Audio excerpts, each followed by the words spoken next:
Good afternoon and welcome to Falcon Park in Auburn for this afternoon's doubleheader between the first place Batavia Muckdogs and the second place Auburn Doubledays. Austin Mendes alongside Jared Valentin getting ready for this evening's pivotal doubleheader. Coming into today, 4 on the season, in first place in the PGCBL West, while the Auburn Doubledays sit at 6-8, 3.5 games behind the Muckdogs. It's a doubleheader today, so Auburn, if they sweep the doubleheader, can pull within a game and a half of first place, or the Muckdogs can have a commanding 5.5 game lead coming in to the final stretch of the season. Had to do a little bit of math there. The Muckdogs have been comfortably in first place in the Western Division all summer long. They have yet to be challenged atop the West Division throne, and if Auburn gets those 2 wins today, Austin, it's definitely putting Batavia in a little bit of discomfort at that first place position, finally coming to within 1 game and closing in that gap on the Muckdogs. Looking back at the West standings, we had a little shifting overnight. Elmira has fallen to 4th place, where Jamestown has hopped up to the 3 seed. So if the playoffs started today, the Muckdogs will be taking on the Elmira Pioneers in the first round, and Auburn will be taking on Jamestown in the first round. Elmira on a bit of a losing streak, lost each of its last 3 games and is just 4-6 in their last 10. Certainly fallen off from the 3rd spot and were 2nd in the West Division at one point earlier this season, now sitting in that 4th place. Now let's get our starting lineup read as we announce this evening's starting lineups for Game 1.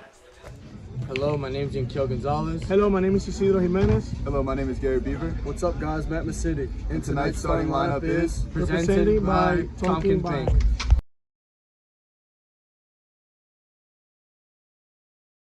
For the first place away team, Batavia Muckdogs, Lucas Lopez is at shortstop with Jake Butler right next to him at the hot corner, keeping down the left side of the infield.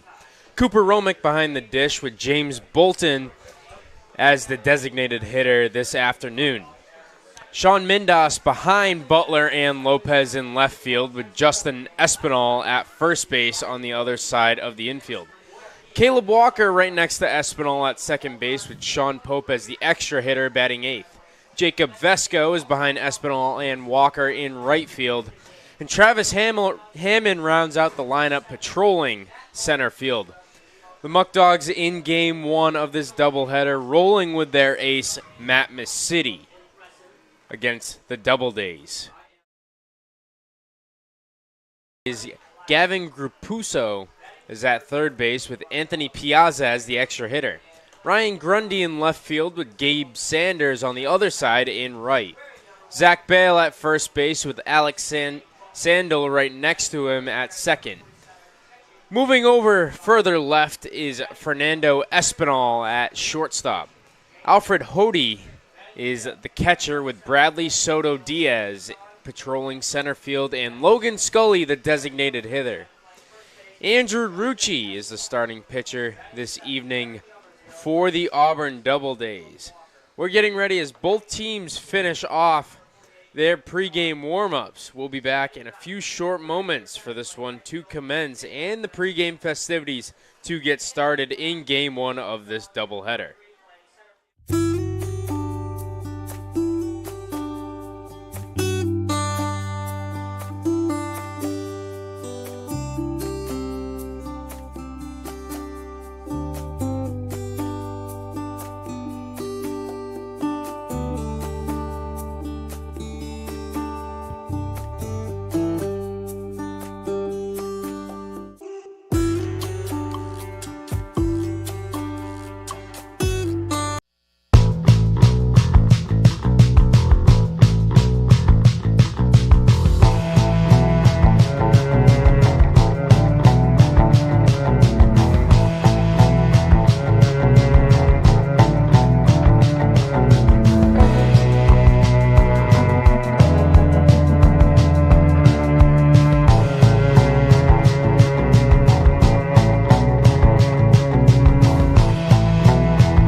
starting lineups for game one, first for Batavia.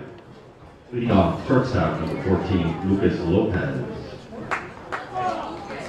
Batting second, third baseman, number 1, Jake Butler. Batting third, catcher, number 47, Cooper Romick. Batting fourth, designated hitter, number 27, James Bolton. Batting fifth, the left fielder, number 7, Sean Mendes. Batting sixth, first baseman, number 37, Justin Espinal. Batting seventh, second baseman, number 00, Caleb Walker. Batting eighth, the extra hitter, number 48, Sean Pope. Batting ninth, right fielder, number 10, Jacob Vesco. And batting 10th, center fielder, number 3, Travis Hammond. The starting pitcher for Batavia is number 39, Matt Misiti. The Muckdogs are coached by Joey Martinez, assisted by Grant Pickham, Khalid Coy, and Tyre Prospero.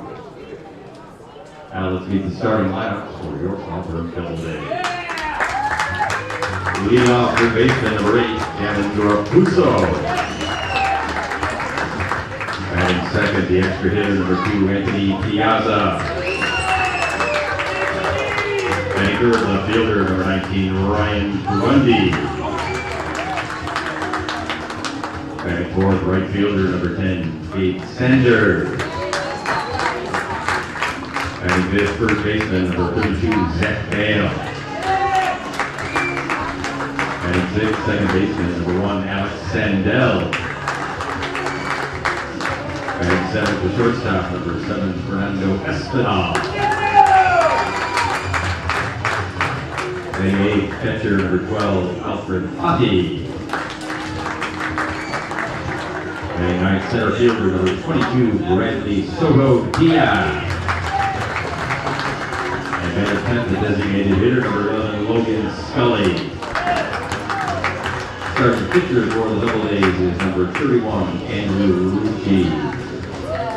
The next bat boy from the Cayuga Bombers is Jacob Pilot. Doubledays are coached by Steve Lowe. Ladies and gentlemen, at this time we ask all who are able to please stand and remove your caps for our national anthem. The anthem will be performed this afternoon by Ms. Kira Dominic.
Welcome back as we're getting ready for things to get underway here in Auburn for the first game of today's doubleheader.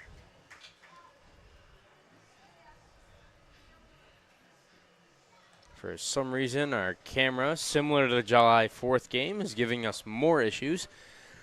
So, getting it started here for the Auburn Doubledays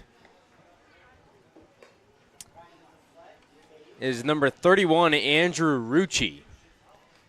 Rucci on the season, he's posting a 4.76 ERA in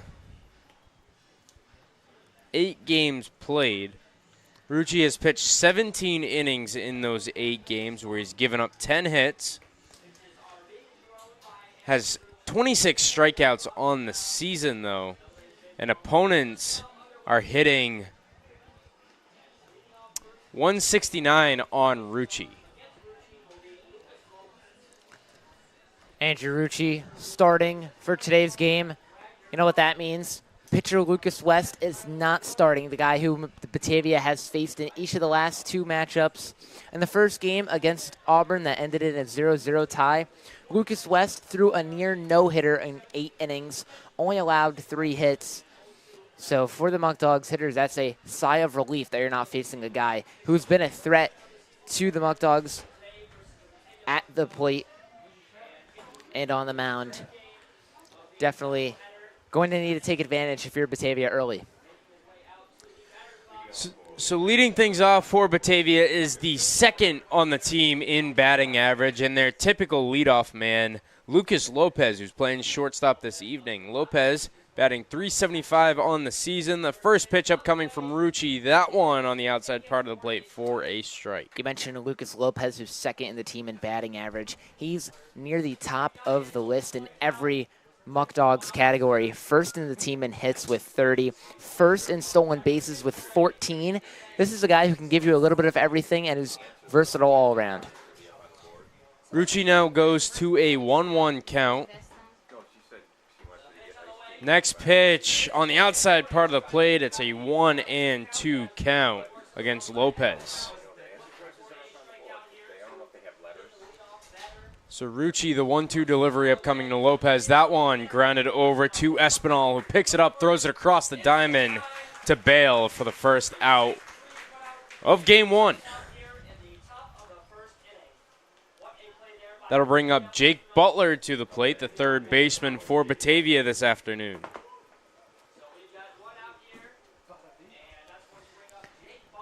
Butler has a .220 batting average this season, but his talent at the plate are those set of eyes. He's leading the team in walks with 17. He knows when to swing and when not to, and he's been a huge part of Batavia's success this season.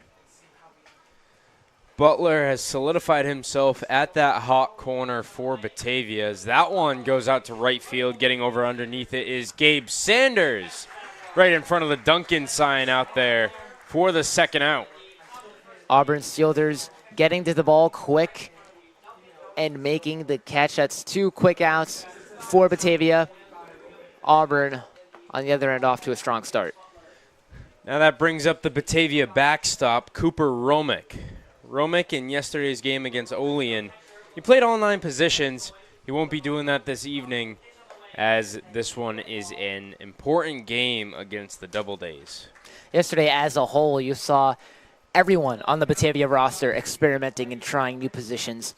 You saw a couple of the hitters throw some pitches at the mound, and you saw the pitchers rise up to the plate and hit some swings. Among those was Khalid Cox, the assistant coach who recorded a base hit in yesterday's game. Definitely an experiment all around for everyone on the Muckdogs, and no one did it more than Cooper Romick, who played every single position last night. Another thing to highlight about that, Nathan Ruth, the only pitcher last night for Batavia to record a hit. That one, high strike as he goes down looking. Romick didn't agree with that one, but it's no runs on no hits on 10 pitches. And Rucci gets a 1-2-3 inning to start things off here in Auburn. We'll be back in a few short moments as the Muckdogs take the field.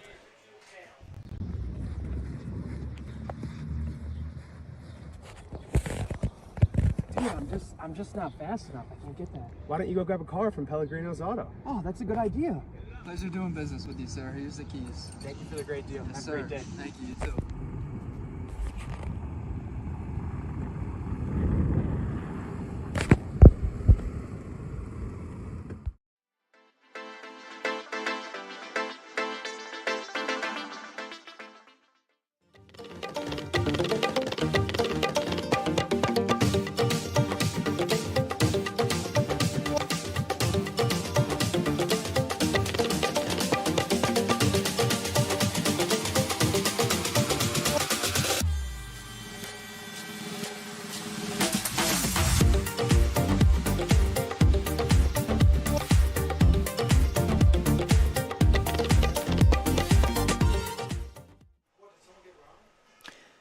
Bottom of the first in Falcon Park, the Doubledays and Muckdogs tied at 0 each. But let's check on some scores from around the PGCBL. The Pioneers and Tarp Skunks facing off in Dietrich Park. Elmira leads Jamestown 5-3 in the top of the 7th inning. Newark and Niagara Falls about to get started from Sal Magley Stadium. The Muckdogs and Doubledays, as I mentioned, scoreless right now in the first game of a 2-game doubleheader. A second game scheduled to start at 6:30 here in Auburn. The Pioneers also in a doubleheader with Jamestown. That game set to begin shortly after the first game ends. Albany and Mohawk Valley getting underway from Veterans Memorial Park. That game scheduled for 5 o'clock. Utica and Boonville go head-to-head at 6 from Robert Smith Sports Complex. The Watertown Rapids and Glen Falls Dragons face off tonight at 7. And finally, the second game of Albany's and Mohawks Valley's doubleheader gets underway at 7:30. So Gavin Crepuso will lead things off for Auburn here in the bottom of the first. Taking a look at the Muckdogs defensively. Matt Misiti on the mound with Cooper Romick behind the dish. Justin Espinal at first with Caleb Walker at second. Jake Butler at third with Lucas Lopez at short. And then it goes from left to right, Mindas, Hammond, and Vesco in the outfield. Misiti's first pitch underway. That one is a ball high. The City 5th in the Muckdogs roster in ERA with a 1.35 that is. So now Crepuso up 2-0 in the count against Misiti. Misiti starts his windup and the pitch. That one in there for the first strike on the afternoon for the Muckdogs ace. 2-1 count upcoming. That one fouled off, and now Misiti, he's battled back down from a 2-0 count to even it up at 2. That pitch enticing to Crepuso. He let it fly. It tipped the edge of the bat and just didn't get quite where he wanted to on that swing, and he sends it foul. 2-2 upcoming from Misiti. That one grounded over. Espinal falls down. Walker picks it up, throws across. Diving here, it's Crepuso, and he's in there safely with an infield single. Matt Misiti with the right intention there, saw that the first baseman Espinal fell over and was a little too far to make the tag to first in time, so he sprinted from the mound. The throw, though, just a tad late. So with Crepuso on first, let's take a look at Misiti's season stats. He's 1-0 on the year in 20 innings pitched. He's given up 14 hits and sits at a 1.35 ERA. He's given up 25 walks and has 17 strikeouts, with opponents hitting 194 on him. So Misiti gets ready for the first pitch with a runner on first. That one is swung on and missed to Piazza. Piazza, the extra hitter this afternoon for Auburn. Attempted pickoff, and Crepuso is in there safely, diving back to first.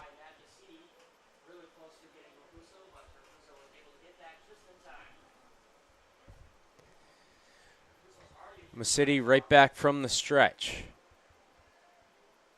Another pickoff attempt, but Espinal got him at first. A little bit of a late call by the umpire there, but he was not in time to return to the bag. Great play by Misiti and Espinal working together, and they get Grupuso out for the first one of the game for the Muckdogs.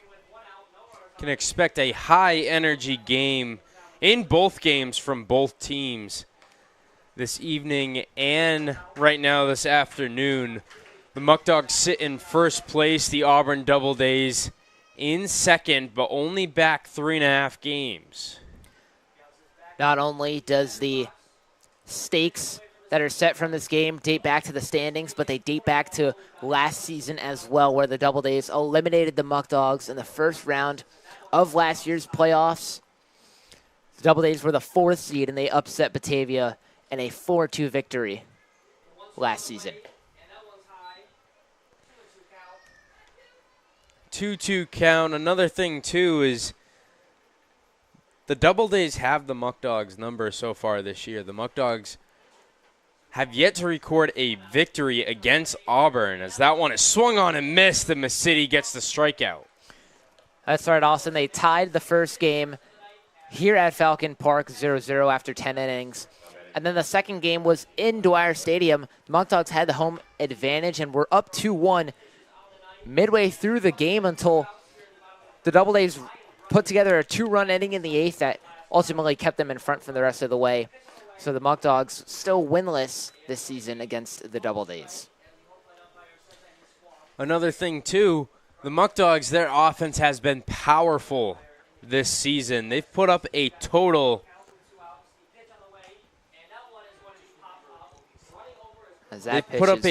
of almost 170 runs on the season, as that one is popped foul and grabbed from Romick for the final out.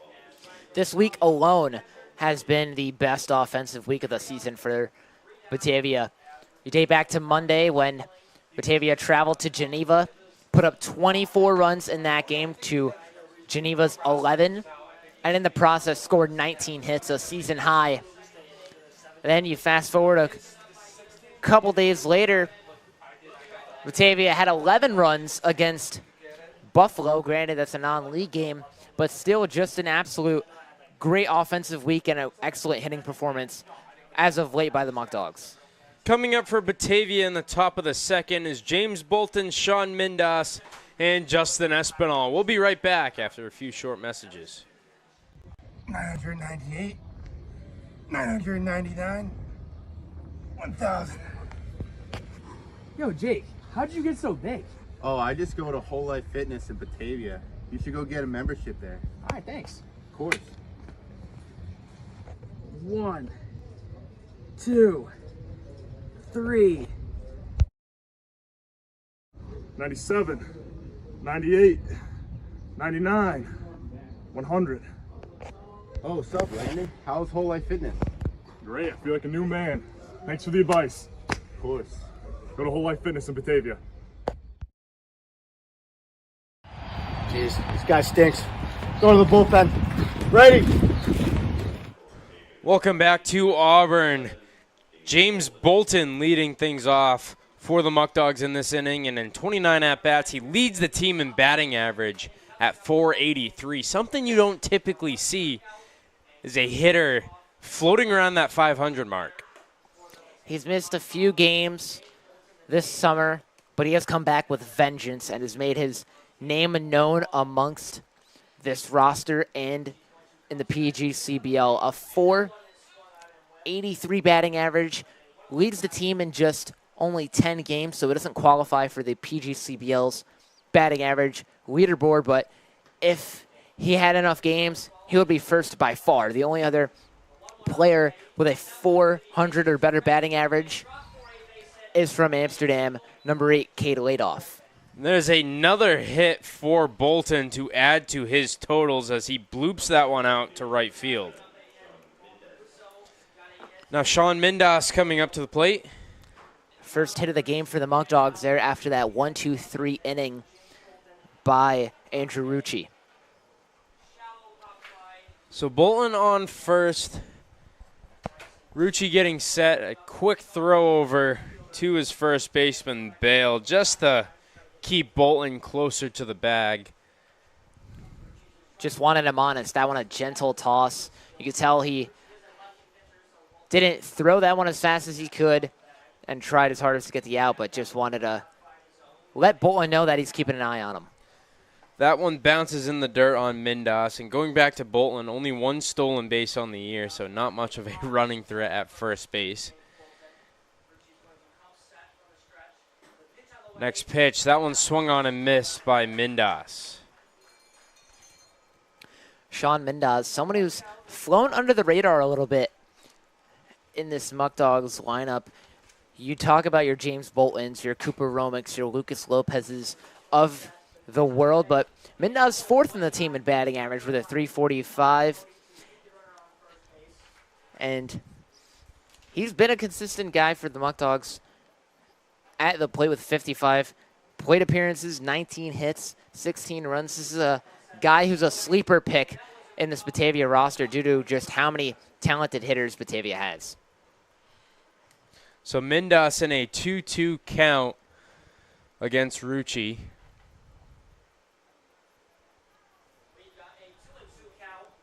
Rucci's 18th pitch upcoming to the fifth hitter in Batavia's lineup. That one way over the head of the catcher, Hody, and Bolton will advance on the wild pitch. Talking about a wild pitch, right? How about that one? Sails multiple feet above the catcher and umpire's head. Not even a flinch from Mindas. And the catcher, Hody, having a rush behind the dish to make that catch, and that'll send Bolton to second. Here's the payoff pitch to Mindas. That one will walk him. So now runners at first and second for Batavia with Justin Espinal coming up to the plate. He's the first baseman this afternoon for the Muckdogs. Back-to-back up and away pitches has the Muckdogs hitters on base after struggling to do so in the previous inning. Espinal on the season, he has 4 hits out to the right center and right field. But most of his pieces of contact head to the pull side.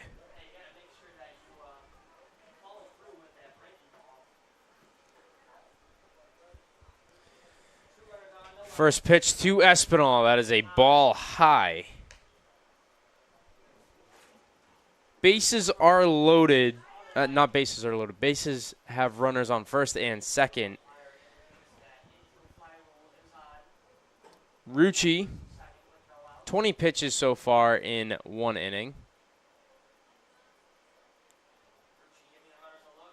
Next pitch, that one misses outside, so 2 balls and no strikes.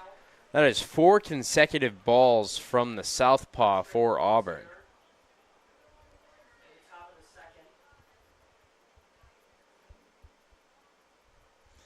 Next pitch upcoming, that one in the strike zone for the first strike, so he breaks that streak of consecutive balls. Rucci getting set. Next pitch upcoming, that one. Change up. Out to right field. Caught by the right fielder Sanders for the first out of the inning.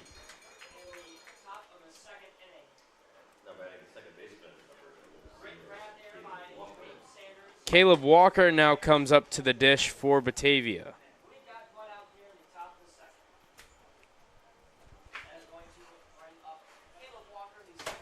Lefty-lefty matchup in this one with Walker and Rucci.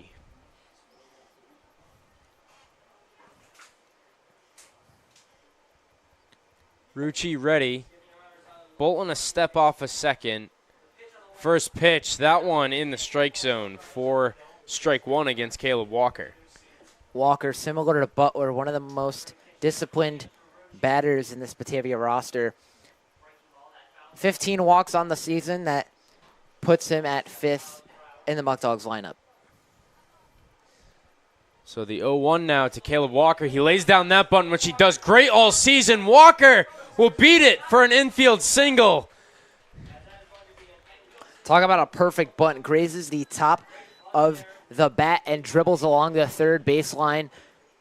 A few inches away from it being foul, and it's executed to perfection to load the bases. Walker, that is his 4th bunt single on the season. So now Sean Pope, the designated hitter, coming up. Excuse me, the extra hitter. Rucci's pitch, that one high and outside to Sean Pope.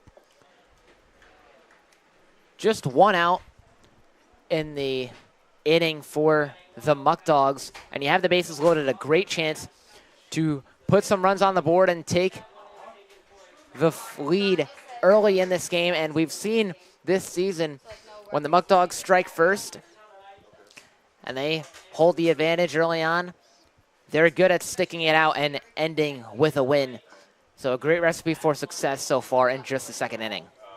That one misses low, so Pope has a 2-1 count against Rucci. Another lefty-lefty matchup before Vesco comes up. Rucci ready.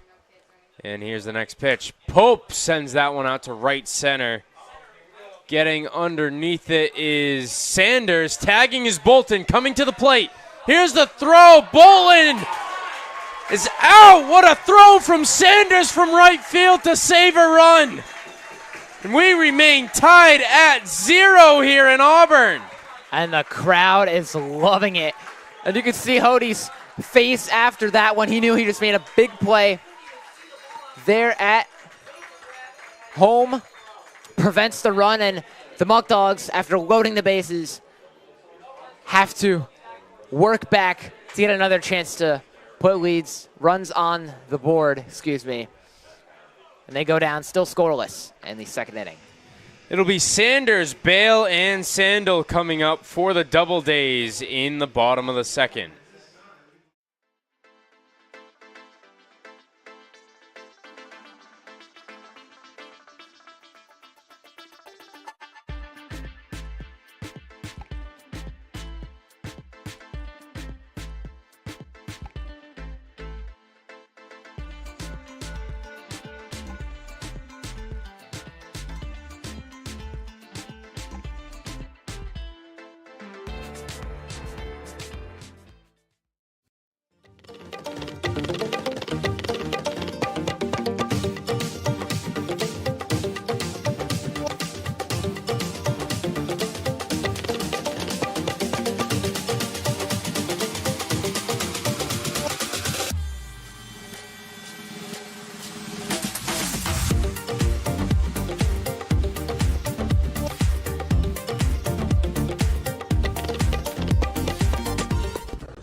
So Gabe Sanders up to the plate. Sanders coming off of a pair of catches in right field to help end the Muckdogs' stint at the plate. Let's see what he can do now on the other end of the ball, hitting for the Doubledays. So 1-0 count. Misiti starts his windup and the pitch. That one out to right field. Vesco getting back on it. He'll make the grab out there right in front of the Duncan sign.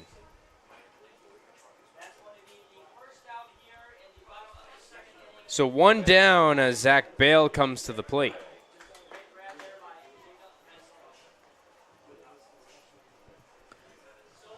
Four flyouts to right field on the day across both teams. Each squad trying to attack that area, but to no avail. Misiti starts his windup and the delivery. That one high and inside for ball 1. Almost gets Bale in the face in his helmet, but he's just a few inches left of where that ball was headed. That one out to left field, but Mindas will get underneath it. So back-to-back flyouts to the outfield for the Doubledays. Batavia trying to make it a 1-2-3 inning. And they got 2 quick outs in the bottom of the second. Still scoreless as that brings up Alex Sandell. Misiti gets ready for the first pitch to Sandell. That one, a ball low. So 1 ball and no strikes. Misiti goes from the windup. Next pitch misses outside. 2 balls and no strikes. Misiti getting into a rhythm now. He doesn't waste any time from the windup. That one grounded into the gap, into the outfield for a single. Similar to Batavia's Gavin Chandler, who also doesn't like to take a lot of time in between pitches. He's another starter for the Muckdogs regularly. So Fernando Espinal, the other middle infielder for the Doubledays, now up with Sandel on first base. Misiti from the stretch this time. And his first pitch. That one swung on and missed by Espinal.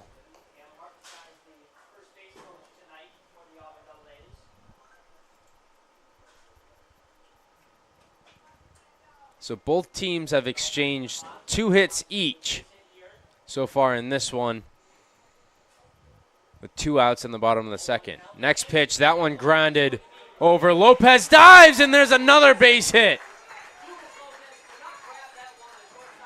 Espinal named PGCBL West Division Hitter of the Week a few weeks back, and he shows you why right there. He leads the team in batting average with a .396, and he places that one perfectly in the second and third base gap to get on first and to bring Sandell to second. So following the bases loaded on the top of the second, which is how the inning ended, Auburn now has 2 runners in scoring position with 2 outs. And now Alfred Hody is at the plate, the man who ended the inning for the Muckdogs in their last trip at the plate with that tag to Bolton at home. That one fouled off down the third base line. Misiti sits at a 1-1 count against Hody.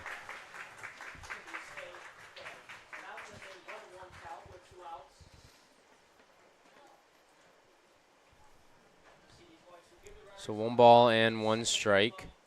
Misiti's next pitch upcoming. That one fouled off. 1 ball and 2 strikes. That pitch inside of the righty Hody, but he still went for it. Just couldn't place it where he wanted. So now Misiti 1 strike away from getting out of the inning.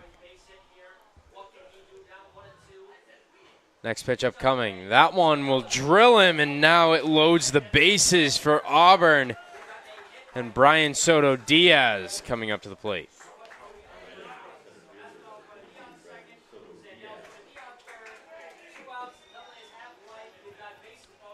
Excuse me, Bradley Soto Diaz.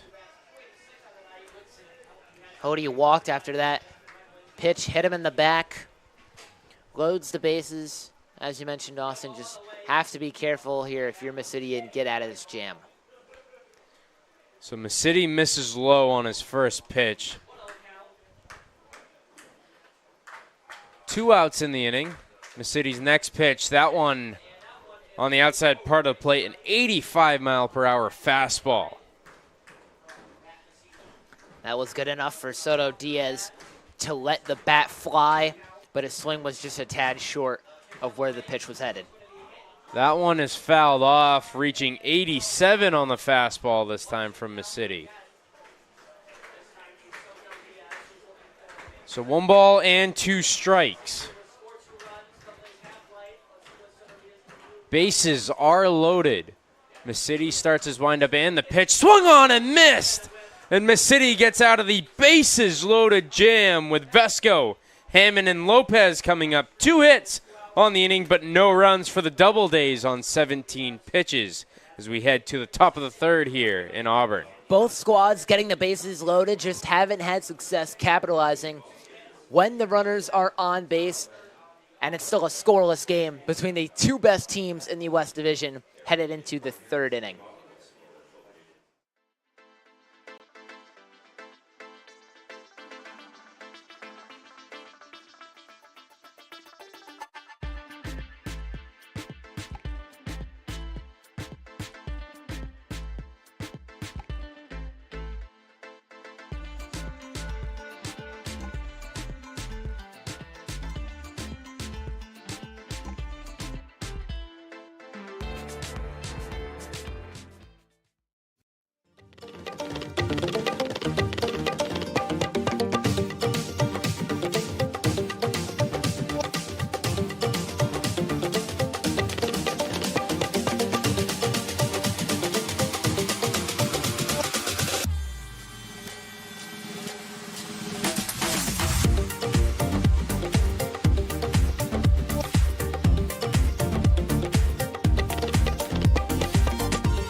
Jeez, this guy stinks.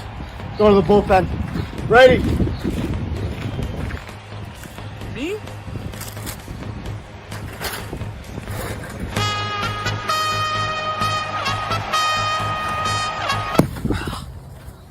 Ow. Thanks to these Muckdogs jerseys, which you can buy now, I'm still fresh and still clean.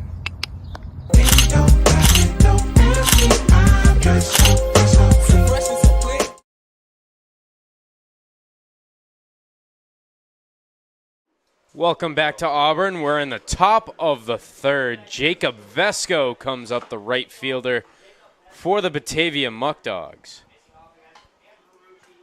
Vesco on the season batting 179.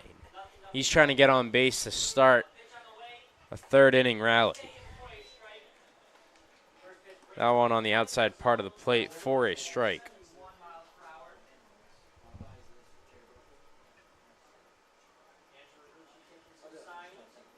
Rucci gets ready for the next pitch upcoming with 1 strike. That one lined to the shortstop Espinal for the first out of the inning.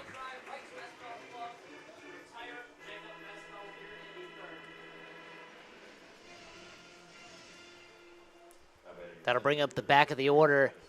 Travis Hammond, the center fielder, up to the plate. Travis Hammond trying to get on base for the top of the lineup in Lopez, and Hammond does that better than anybody else as he goes to lay down a bunt, pulls it back for strike 1.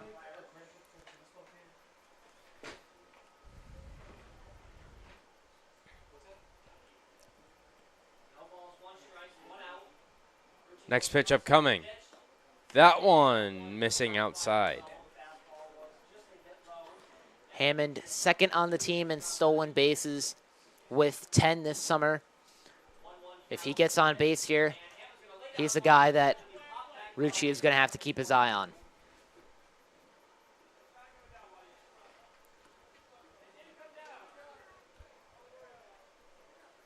So that one a 1-2 count now against Hammond.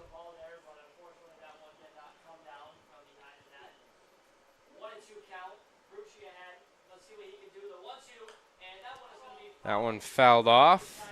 We remain at 1-2.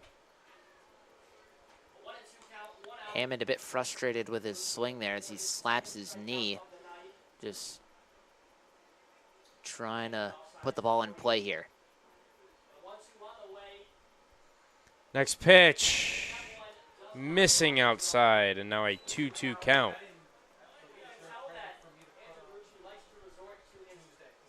That curveball made its way into the low outside corner, but was just far enough to be ruled a ball. That one grounded over to Rucci, picks it up, spins around, but Hammond's speed gets in there for an infield single. Hammond turning on the Jets there. Was in danger of getting out with the throw to first, but he barely beats it. That resets the lineup and puts the leadoff hitter, Lucas Lopez, back to the plate. Lopez, in his previous at-bat, grounded out to the shortstop Espinal. On the season, Lopez's spray chart shows he's able to put it anywhere on the field.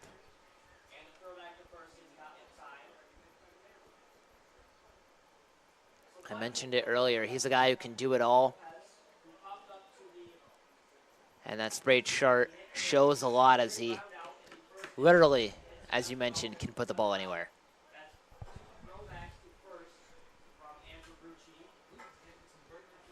So Rucci getting ready for the first pitch to Lopez. That one in there for a strike.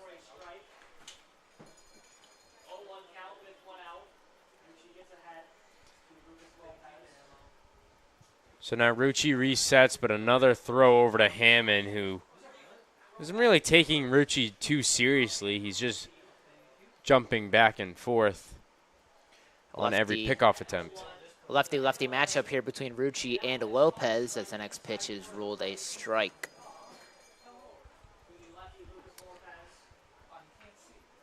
So an 0-2 count against Lucas Lopez. Rucci, another throw over to Hammond. He's familiar with Hammond's game. He knows the speed that Hammond has, and he knows how good Travis Hammond is at stealing bases. You see the multiple pickoff attempts thrown, and there's a great reason why he's doing such.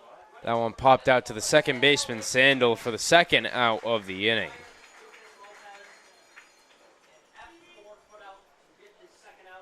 Not the best start on the day for Lucas Lopez. He's 0 for 2 with that ground out to short, and he now pops it up to second. And that'll send Jake Butler back to the batter's box. So Butler up at the plate, and that's the fifth pickoff attempt on Hammond as Bale tries the hidden ball trick that time. Hammond with a two-step lead off of first, making sure it's not a huge lead and one he can easily recover from and get back to the bag.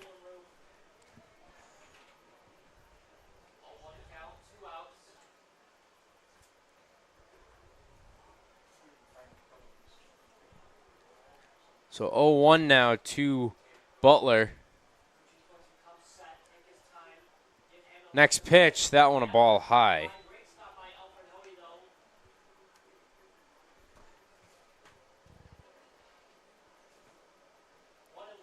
One ball, one strike. Hammond still over there at first. No movement yet. And another pickoff. That's the sixth one from Rucci against Hammond.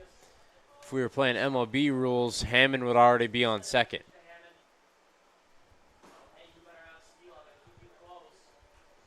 One upcoming. Now the pitch inside on Butler.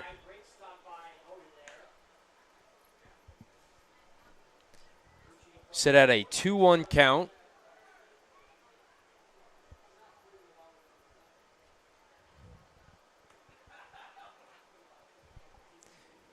Rucci 43 pitches through 2 2/3. Next pitch, that one out to center field.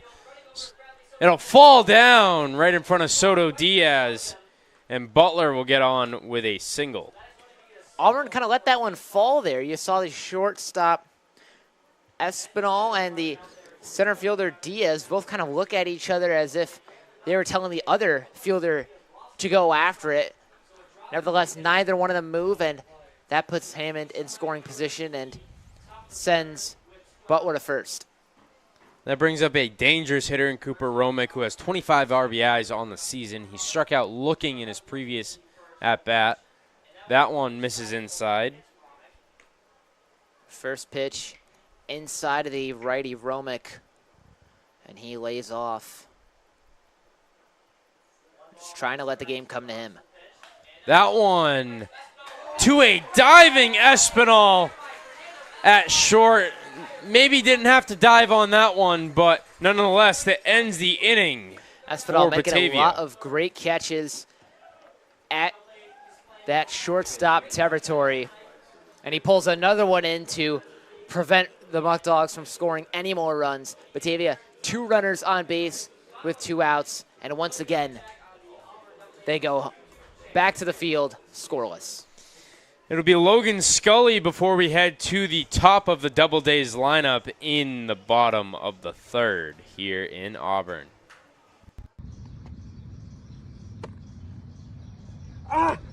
Landon, my elbow. Oh my gosh. We need to get you to Rochester Regional Health.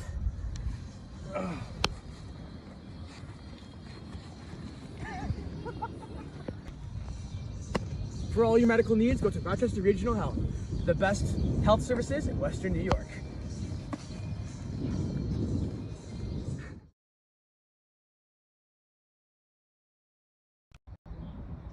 All right, so the green looking about 300 yards straight out, maybe a little bit dog leg right.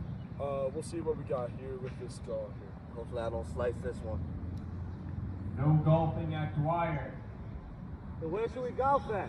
What do you mean? Attica's 10th hole in Attica, New York. 95 Bundle Street. All right, We should we'll go take your there. word for it. We should go there. We'll take your word for it.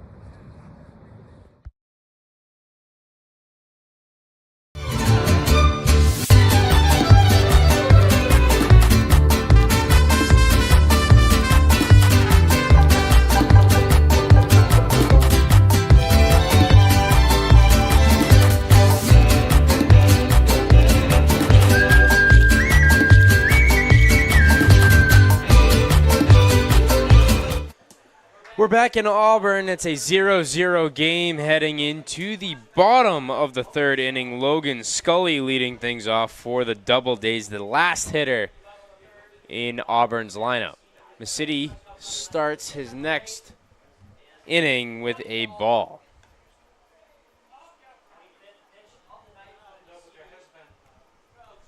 1-0 upcoming from Misiti. That one fouled off behind the press box.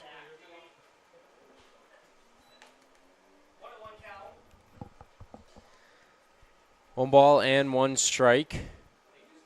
Misiti from the windup and the delivery. That one swung on and missed by Scully. We sit at a 1-2 count.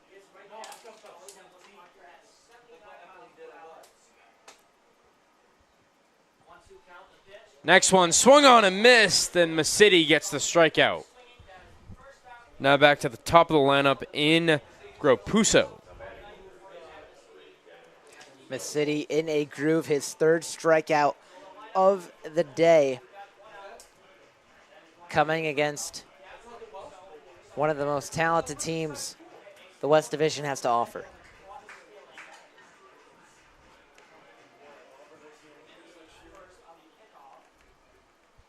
First pitch is a ball high. 1 ball and no strikes to Gropuso, who's 1 for 1 on the afternoon with a single to second base. Gropuso, after getting on base, was out due to a successful pickoff attempt by Misiti. Trying to get back to the bag once again. So Misiti 36 pitches through 2 1/3. Gropuso sits at a 2-1 count against Misiti. Misiti's next pitch. That one bounces in the turf.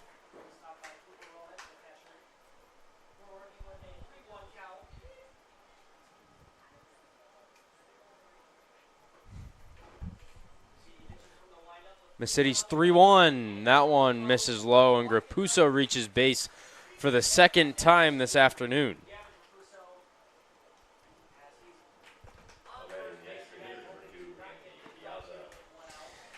Anthony Piazza coming up to the plate. 0 for 1 on the evening where he struck out swinging.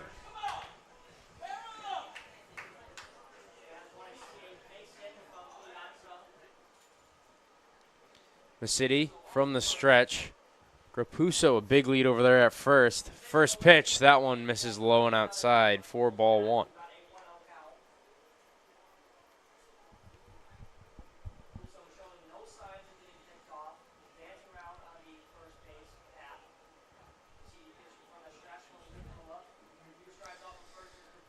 So the 1-ball pitch upcoming. Misiti quickly going to the plate. Throw to nobody out there at second. Now Grapuso moving over to third.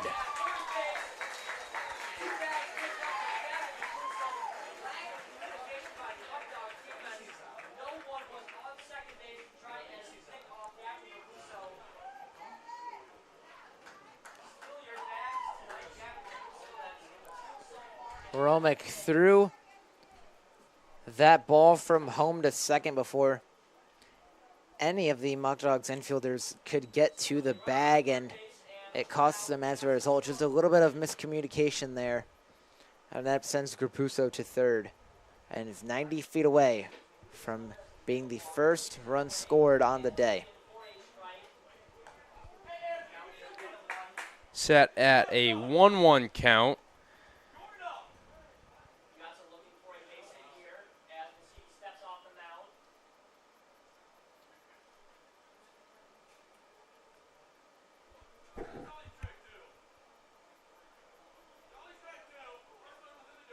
There was 3 pitches, but the umpire is saying it's a 1-1 count.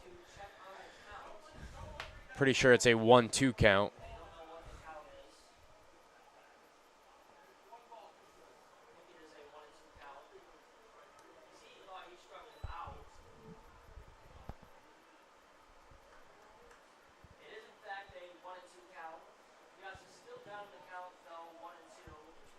So it's a 1-2 count against Piazza.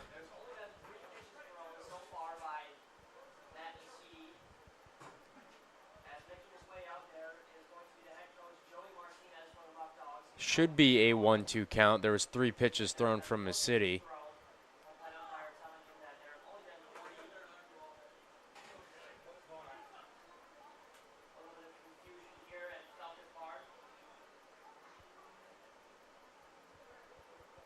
Now Coach Martinez will go have a word with the field umpire. There's 3 pitches. It should be a 1-2 count. As that throw from the pitch that led to the Romick throw was a strike. Not sure what Coach Martinez is arguing.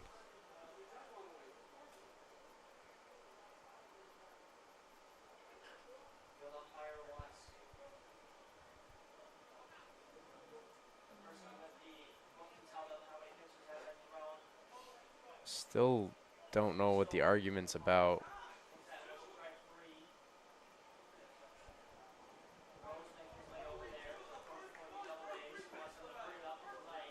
So, the Muckdogs currently sit at a 6-game winning streak coming into game 1 of this doubleheader. These umpires lost track of the count. We'll wait to hear what it is. Coach Martinez is still arguing. And finally, they say it's a 1-2 count now that they figured out what the count was. Important that they get the count right there. You have Grapuso, who's 90 feet away, and that extra strike could be the difference between him reaching home and not. I don't know how, as an umpire, you lose track of the count. And now the third base coach for Auburn is going to have a word.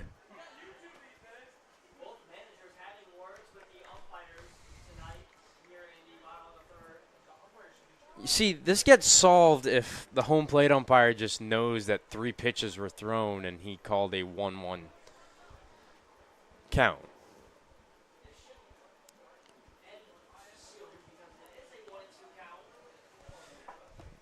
Coach Martinez had his time to talk to the umpires. Now the Auburn coach trying to do the same. Could possibly be advocating for a 1-1 count. I don't see the argument. It's a 1-2 count. There's 3 pitches that were thrown. Yeah, not sure what his argument is over at third base, but argue all you want. It's a I guess he's 1-2 just count. trying to get his point across. So the Go umpires back. finally return to home plate. Go back and watch our live stream or Auburn's live stream. It's a 1-2 count. They should watch our live stream. Some great content here on the Batavia Muckdogs YouTube channel. All right, 1 ball and 2 strikes for Misiti against Piazza now that we're finally resuming play. Misiti starts his windup and the pitch. That one swung on and missed for strike 3, and that's how Misiti responds. No question about it there. Swung on and missed. It's as simple as that. You get the strikeout there. And that's 2 away for the Doubledays in the bottom of the third. And Piazza 0 for 2 on the day now with a pair of strikeouts. That brings up the left fielder Ryan Grundy as Misiti's next pitch is in there for a strike on an 80-mile-per-hour two-seamer. Grundy 0 for 1 on the day with a pop-up behind home plate in his first at-bat. 0-1 upcoming. That one swung on and missed, and Misiti in his groove now.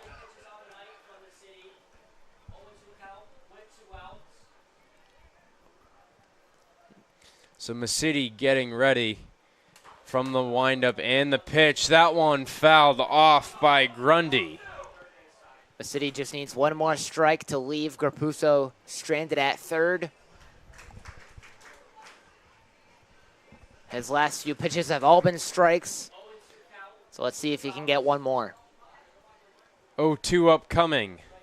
Misiti from the windup and the delivery. That one misses outside. Now we sit at 1 ball and 2 strikes.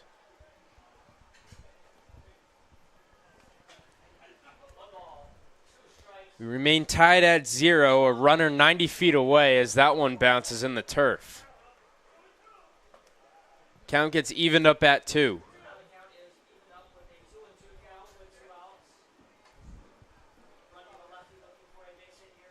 Misiti takes a break. Gets ready for the 2-2. Here's the pitch. That one out to right field. Vesco getting back on it. And there is the final out of the inning. The Doubledays strand a runner at third, and the Muckdogs get their chance coming up in the top of the 4th with Bolton, Mindas, and Espinal coming up to the plate. That's been the story of the game so far. Both teams getting runners on base, even a lot of them getting to third, but they get left stranded there.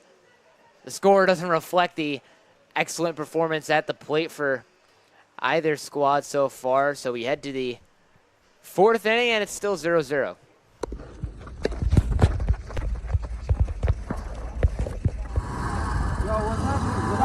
My knee! All right, we'll get you in here. Come on.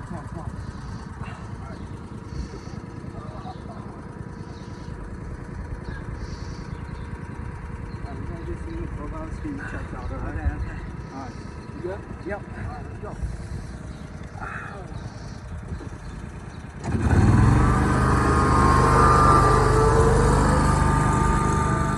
You look at it and you train this table. Okay. Gotta get this done quick. Oh, what's up, guys? Something wrong with his knee. I'm not sure what it is. His knee, huh? My knee. Take a look. Nothing I can do. Send down to Rochester Regional Health, the best medicine services in Western New York.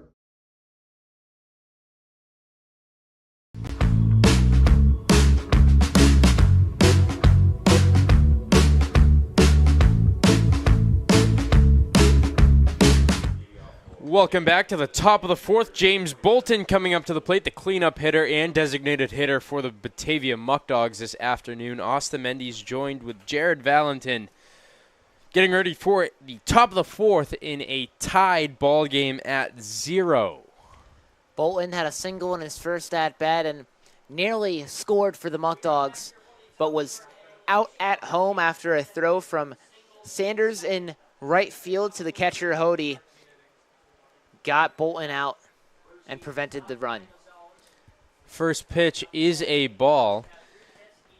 So Bolton gets ready. Next pitch on the outside part of the plate. We sit at 1 ball and 1 strike. What a curveball there from Andrew Rucci. Looked outside from the press box here, but it sneaks into the zone in the very last second for a strike. So Bolton after the swing and miss to a 1-2 count. 50th pitch upcoming from Rucci. Here's the pitch. That one fouled off from Bolton as he stays alive. Bolton learned his lesson from that first curveball. Hacks at this one, just sends it foul past the right field line. Bolton singled on a blooper out to right field and then was thrown out at the plate to end the top of the second. 2 balls and 2 strikes to James Bolton. Rucci from the stretch and the pitch. That one swung on and missed by Bolton. That'll bring up Sean Mindas following the strikeout from Rucci.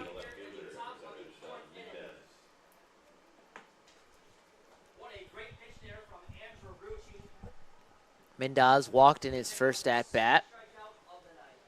Returns once again to the right batter's box.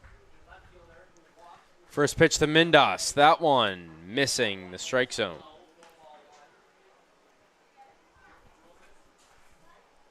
One ball and no strikes. Next pitch. That one a ball high. We got movement in the bullpen for the Doubledays, as Mindas is at a 2-0 count.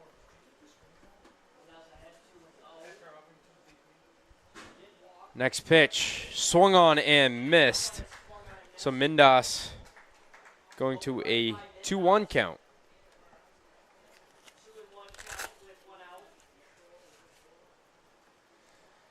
Next pitch from Rucci upcoming. That one bounces inside. Hitters count at 3-1. Fastball inside and below the knees to the righty Mindas. He lays off of it, and he has a hitter's count. That one, a ball low, and he walks Mindas. Back-to-back walks on the day for Sean Mindas. And that sends Justin Espinal, the first baseman, back up to the plate.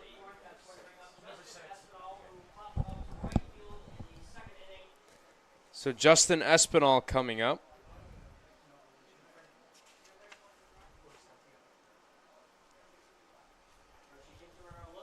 Next pitch, that one inside for ball 1.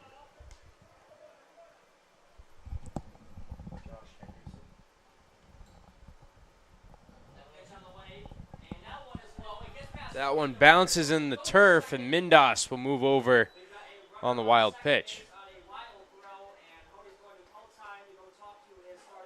Hody will go talk to Rucci.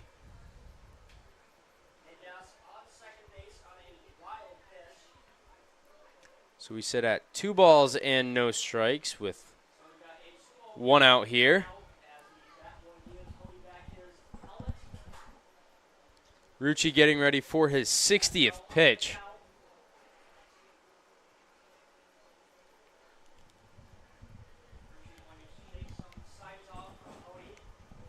Here's the delivery. That one in there for a strike. 2 balls and 1 strike with Mindas at second base. Rucci's next pitch from the slide step. That one popped up, going foul. Getting underneath it is Bale, but a little out of his reach.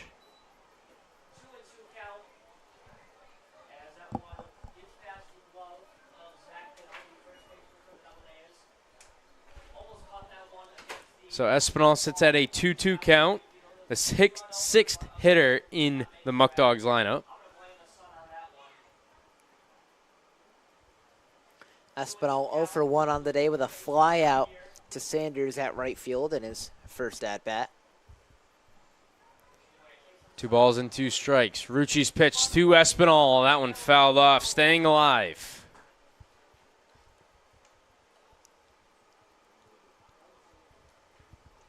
Just barely grazes Espinal's bat, and the foul ball flies behind the dish. Big gap in left center as Rucci comes set from the stretch. Mindas, a big lead over there at second. That one low and away. So full count against Justin Espinal. Caleb Walker on deck. 1 out with a runner on second. Next pitch, there goes Mindas. That one to the backstop, and Mindas slides in as Espinal walks. Mindas advances 90 feet again after a wild pitch. That's how he got to second, and now he's 90 feet away from being the first run of the game. So runners are at the corners for Batavia with 1 out, with Caleb Walker at the plate, who singled off of a bunt. Next pitch. That one a ball high towards the head of Walker.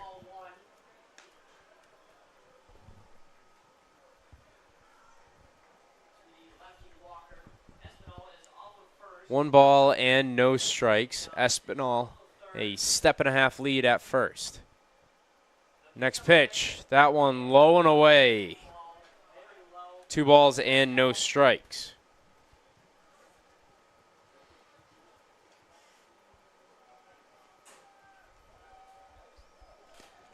(2-0) upcoming from Rucci. That one swung on and missed by Walker. 2 balls and 1 strike.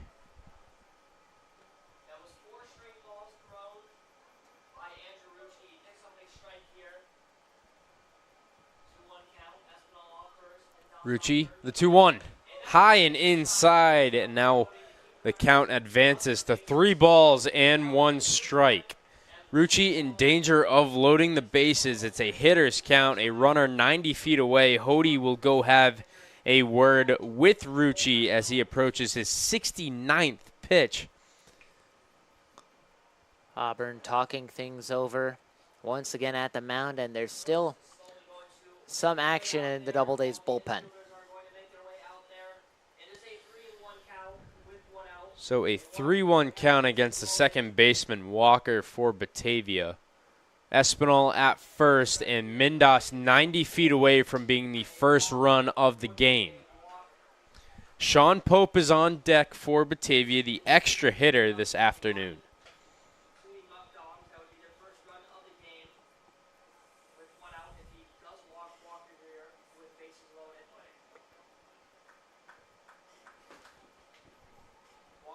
So Rucci right back up on the mound.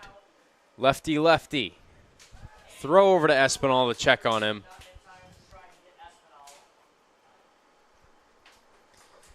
Rucci taking his time for this approach against Walker.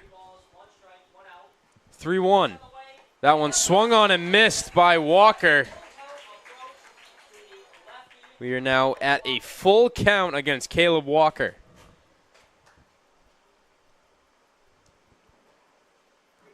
Rucci, the slide step pitch. That one inside, and Walker will walk. Bases are loaded for Sean Pope with 1 out. Batavia loads the bases yet again.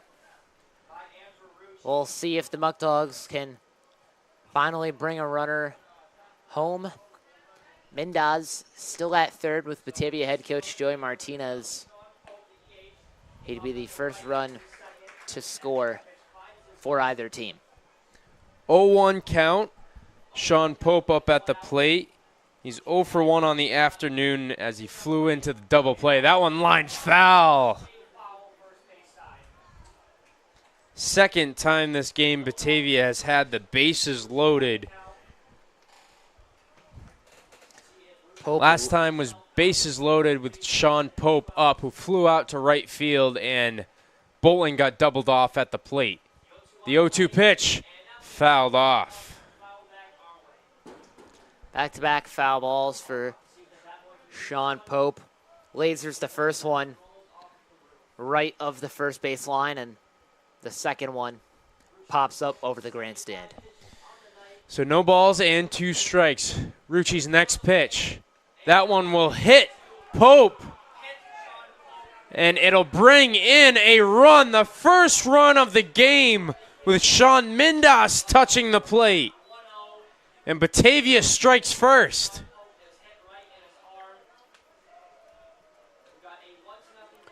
Three out of the last 4 at-bats have ended in walks. And the Muckdogs take advantage of that. Fans here in Auburn giving it to the home plate umpire. We'll have a new pitcher coming in for Auburn.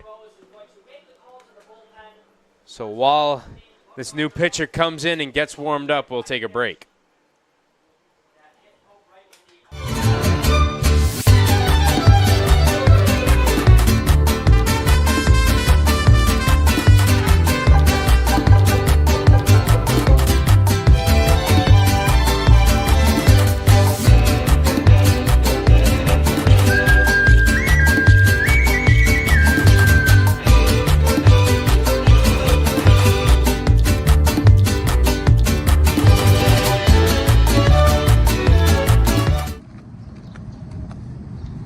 What do we got here today? What do you guys got? How can I help you? What do you recommend? I don't know, we just got a fresh batch of Eli Fish's Muckdog Ale. Muckdog Ale? Go Dogs! Give me some of those. Muckdog Ale coming right up. Muckdog Ale! Go Dogs, baby.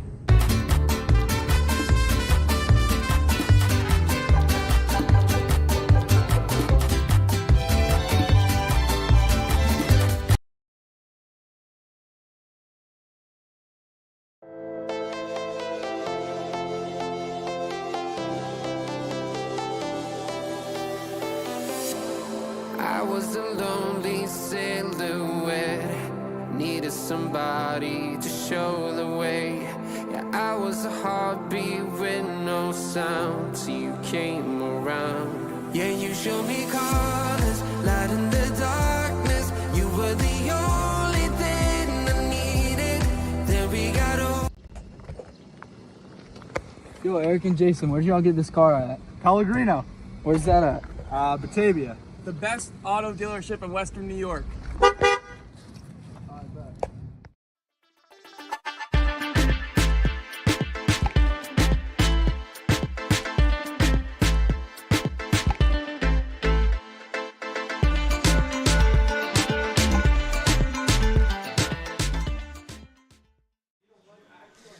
Welcome back. It's Josh Henderson on the mound for Auburn.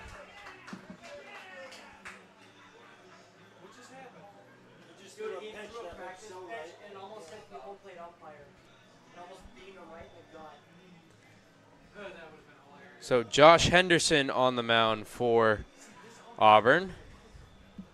We'll get his stats pulled up in just a moment. Henderson on the season, he's posting a .553 ERA in 13 innings pitched. He's given up 15 hits and has 15 strikeouts with 9 walks. Opponents against Josh Henderson are hitting .294, and he's posting a 1.85 whip with a 1.2 strike percentage. Jake Vesco comes up for Batavia. Vesco has the bases loaded. He lined out to the shortstop Espinal last time. Taking a look at his spray chart, he pulls the ball a lot. Over 75% of the time, Vesco has pulled the ball.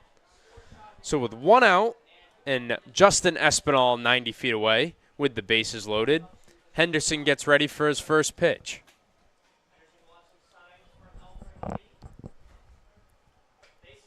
Henderson in a tough position here with corners in and double play depth. That one over the head of Vesco. And we're at a 1 and no strike count. So Bale and Gropuso playing in on the infield grass, and Sandel and Espinal double play depth up the middle to try to end the inning. Henderson, next pitch. That one towards the head.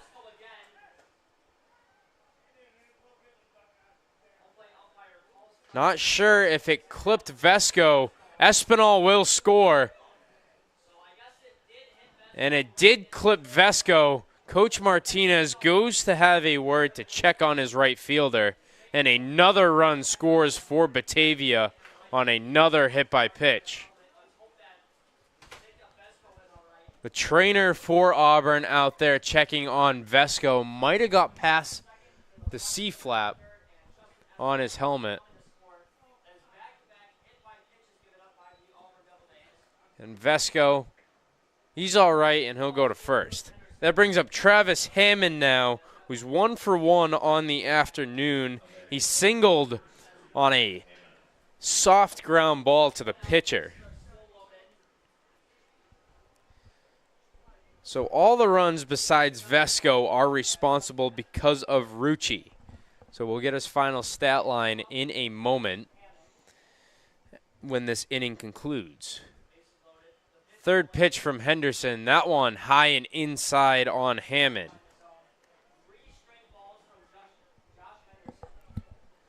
Three consecutive balls from Henderson. We sit at a 1-0 count. Next pitch. That one on the outside part of the plate for the first strike in the outing from Henderson.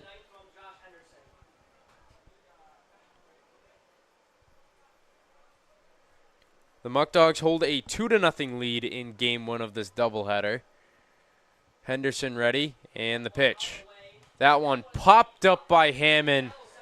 Out to shallow right field. That'll fall foul, though. Several of the Doubledays fielders rushed over to that right field territory, trying to corral that one. It sailed foul, but Auburn just trying to get any easy outs it can get its hands on to prevent any more runs here with the bases loaded. So it's a 1-2 count for Henderson against Hammond. Here's the next pitch. That one misses outside. 2 balls and 2 strikes. Coach Martinez coming into game 1 of this doubleheader sits at 98 career wins for his career with Batavia. 2 balls and 2 strikes. Henderson ready, and the pitch. That one grounded foul from Hammond.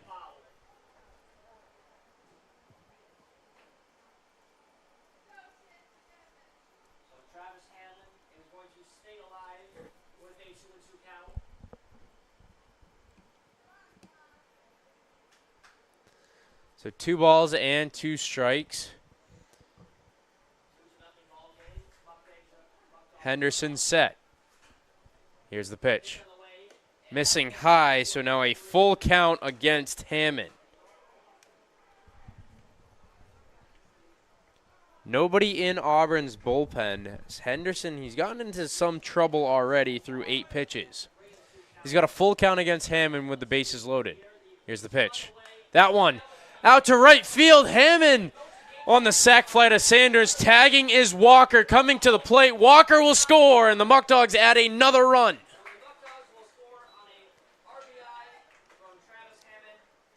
It's a sac fly from Hammond to right field, bringing home Walker to give the Muckdogs a 3-run advantage. All of the runs that have scored for the Muckdogs were walked earlier in this inning. You got Mendaz, the first run of the game, was walked. Justin Espinal, who advanced to first from a wild pitch. And then Caleb Walker, the most recent run scored, was also walked. First pitch. That one high and outside to Lucas Lopez. We're back to the top of the lineup for Batavia. Still 2 runners on the base paths.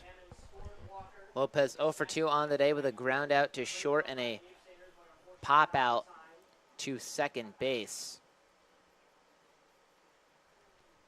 Henderson checking closely on Pope, who gets another lead. That one inside, rolling to the backstop. The runners advance 90 feet. Pope takes the turn at third, but he will stay. So now runners in scoring position for Lopez as the Muckdogs could try to continue to add damage here in the top of the 4th. Again, the doubleheader today, both 7-inning games. Pope and Vesco, the 2 runners at second and third, were both hit by pitch. And that's been the story of the game. Batavia just taking what Auburn gives them, and it's been working out.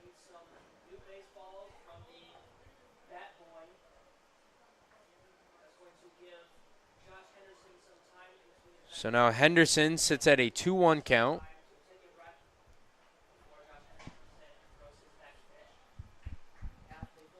Lopez has first base open. Set is Henderson. And from the stretch, that one out to left field. It's falling. It'll fall down. Lopez gets on. Vesco will score. 2 RBI single for Lucas Lopez. Pope and Vesco both reach home. And the Muckdogs lead the Doubledays 5-0 in the top of the 4th with 2 outs.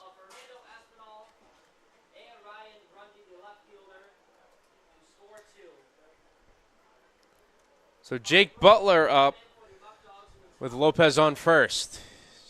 2 outs in the inning. Here's the pitch. That one misses high and outside for ball 1 against the third baseman for the Muckdogs.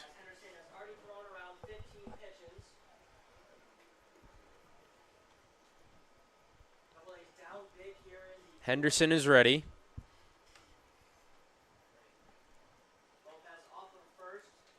And here's the pitch. That one bouncing away, and it's another wild pitch, and another runner advances for the Muckdogs.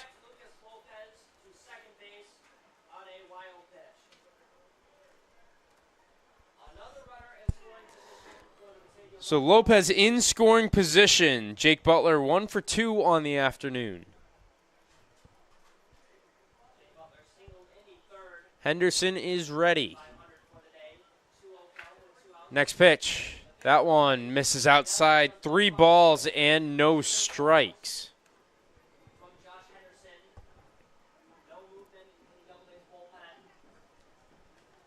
Cooper Romick on deck. It's a 3-0 count. And the pitch. That one bounces on the turf, and it's a 4-pitch walk as Butler will go to first. So Cooper Romick comes up with Batavia trying to add more damage here.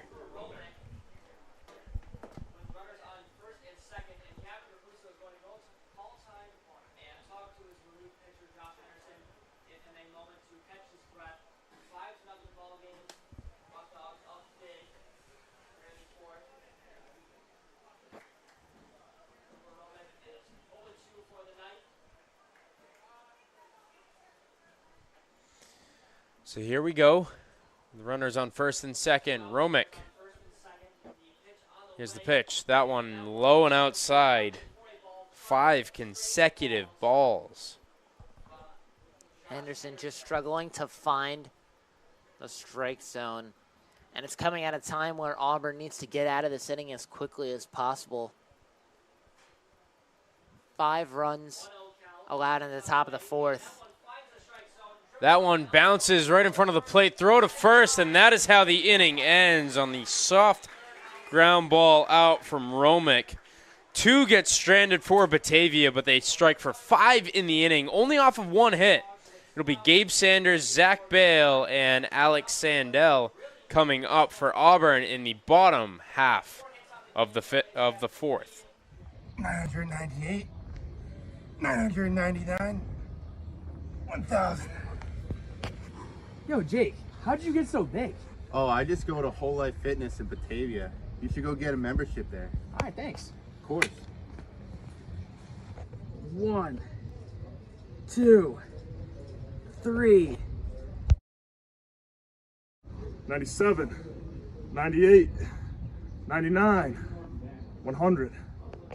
Oh, what's up, Landon? How's Whole Life Fitness? Great, I feel like a new man. Thanks for the advice. Of course. Go to Whole Life Fitness in Batavia.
Hey guys, this is Austin, the play-by-play broadcaster for the Batavia Muckdogs, and I'm here with Dewey at Attica's 10th hole in Attica, New York at 96 Bunnell Street. Dewey's here ready to sink a par. Go ahead, Dewey. Come out to Attica's to play some 9-hole golf. Nice job, Dewey. Welcome back to Auburn. We're in the bottom of the fourth with Batavia leading 5-0 over Auburn following a 5-run top of the fourth. It'll be the right fielder, Gabe Sanders, also the cleanup hitter for Auburn, to lead things off here against Matt Misiti to try to answer the 5-run inning from Batavia. That first pitch from Misiti is low for ball one.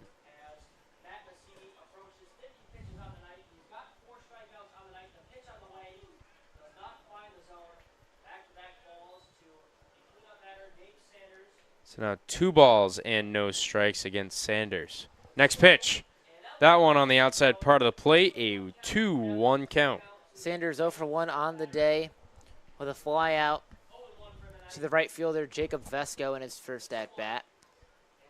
That one, 3 balls and 1 strike now to Sanders.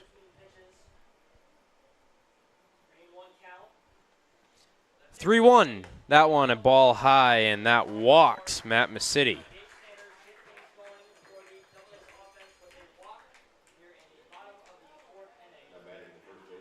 So Sanders on first, the lone runner on for the Doubledays, and that'll bring up Zach Bailey, first baseman.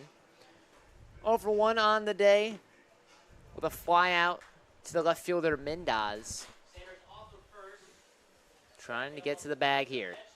That one right down the middle from Misiti. He's facing off against Zach Bale now.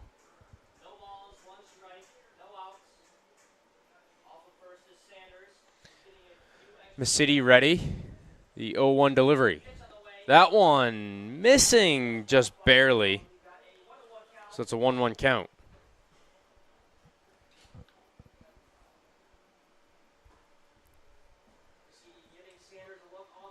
Sanders at first, Misiti ready. Next pitch, that one fouled off from Bale. 1 ball and 2 strikes.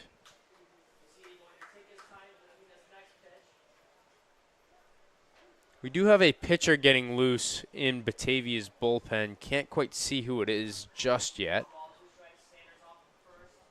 1-2 upcoming from Misiti.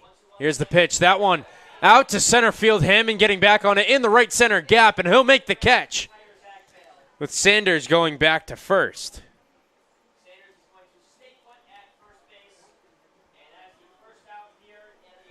So 1 out here in the bottom of the fourth.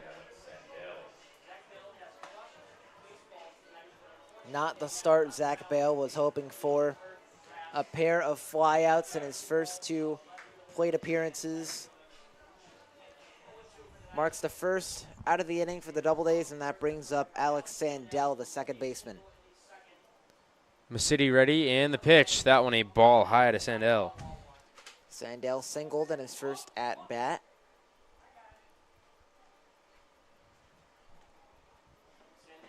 One ball and no strikes from Misiti. A quick throw over to first with Sanders diving in safely.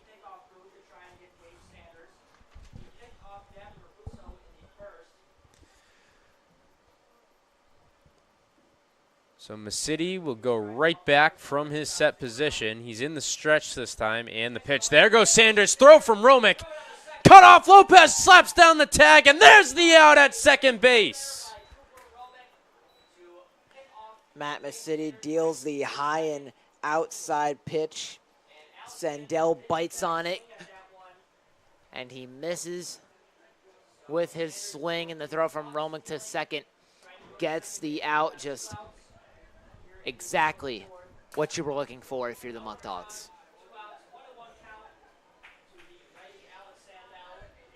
Next pitch upcoming, that is a ball high, and now we sit at a 2-1 count.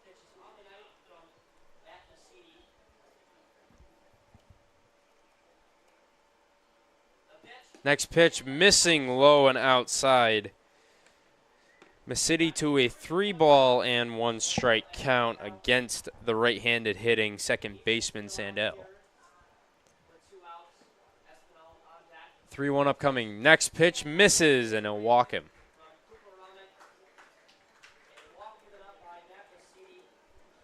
So Fernando Espinal, the shortstop for Auburn, coming up to the plate with 1 runner on.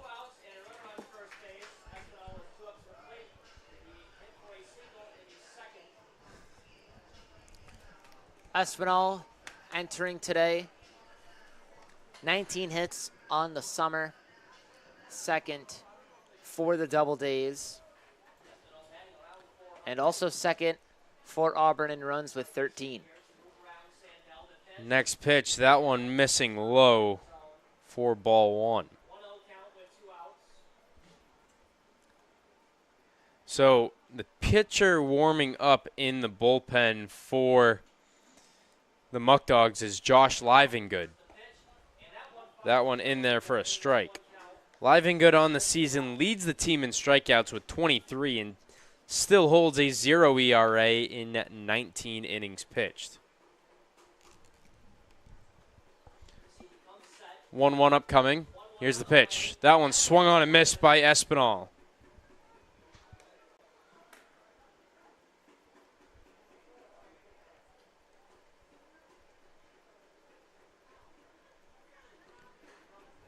So here is the 1-2 offering upcoming from Misiti. Josh Livengood leads the Muckdogs in strikeouts with 23, as you mentioned. But you know who leads the PGCBL in strikeouts? It's Auburn's Derek Bolander. 43 on the year. Has an 8 strikeout lead over the next pitcher, which is Gage Hayes from Jamestown with just 35. So on that wild pitch, Sandell does advance. Coach Martinez going to have a word. We have 2 pitchers warming up in Batavia's bullpen. I believe that other one is Michael Pedraza. Not too sure. It is Michael Pedraza warming up. And Coach Martinez looks like he might be making a call to the pen. It'll be Josh Livengood coming in the game for Batavia. Or, never mind. Misiti will stay in. He'll try to finish. Livengood did make a motion to come in and then kind of deked all of us.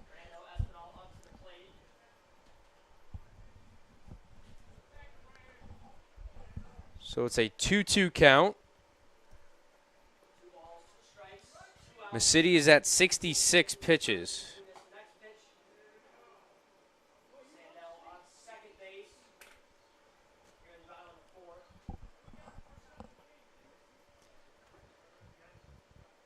Misiti is ready.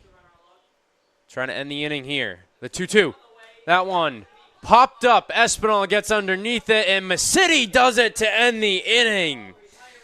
One runner stranded, and Misiti does not allow him to score. It's a 5-0 ball game heading into the top of the 5th. With the Muckdogs coming up to the plate, trying to add some insurance runs. We'll be right back following a quick message from one of our sponsors.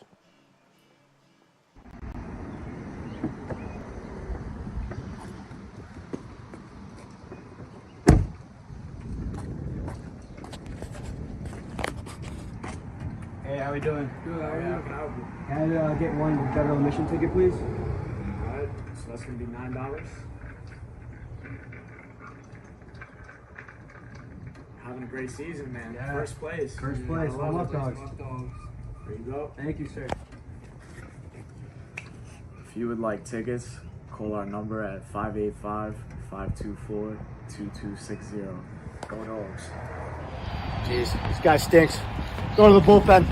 Ready? Me?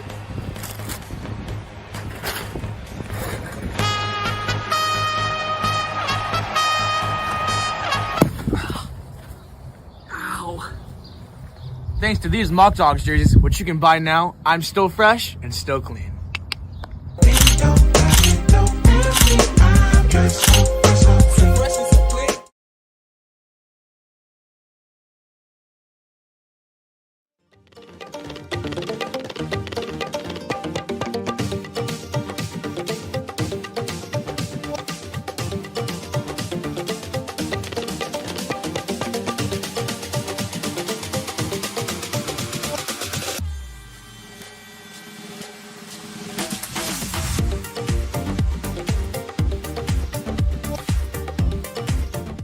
Welcome back to Auburn. We are in the top of the 5th inning here as James Bolton will lead things off against Josh Henderson.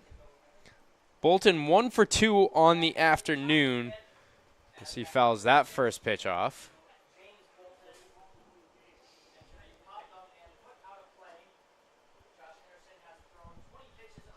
Bolton struck out in his second at-bat, singled in his first, and was the second out of a double play, which prevented him from scoring.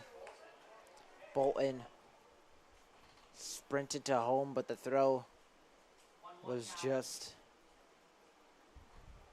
there before him. 1-1. Bolton check swing. That one caught Hammond in the dugout.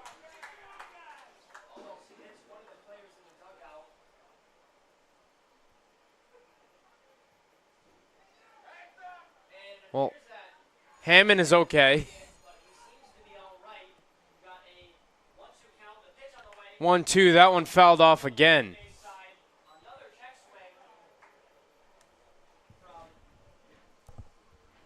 Another foul ball by Bolton, and Eric Smith for the Muckdogs chases after that one past the first base line. 1-2 from Henderson. Swung on and missed. It's a drop third strike. Bolton going down, and it'll be a throw out at first. So one out here with Sean Mindas right back up to the plate. Mendaz, back-to-back walks, scored the first run of the game in his second at-bat. First pitch to Mindas. That one right down the middle. 83-mile-per-hour fastball from Henderson. So he'll get ready for the next pitch. That one swung on and missed. So now it's an 0-2 count.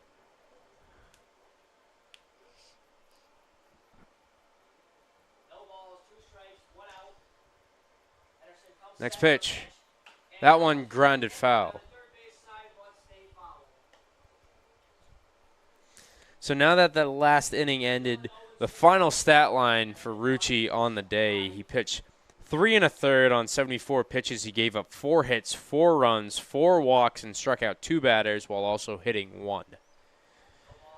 0-2 upcoming to Mindas. That one misses outside. Had a strong start to the game, but that 5-run inning by the Muckdogs in the 4th really costs him in the stat sheet.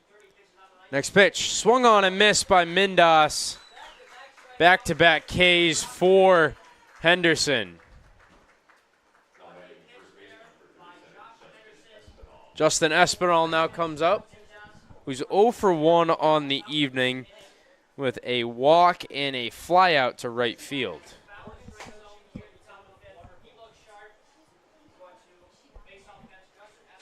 First pitch from Henderson. That one fouled off, and Espinal is in a lot of pain. Espinal was hurt about a week and a half ago to 2 weeks ago prior to the game against Niagara Falls, and he's in pain again. Batavia's head coach Joey Martinez and the Auburn trainer at home plate trying to make sure Espinal is okay. He's laying down on his side. And now he rolls over and slowly gets back up.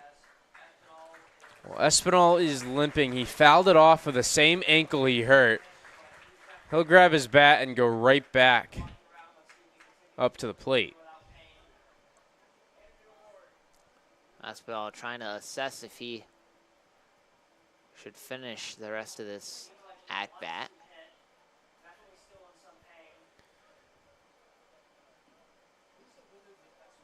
Caleb Walker right outside the lefty batter's box on deck for the Muckdogs, just waiting to see if Espinal's all right. So Espinal will shake it off, and he'll go right back to work.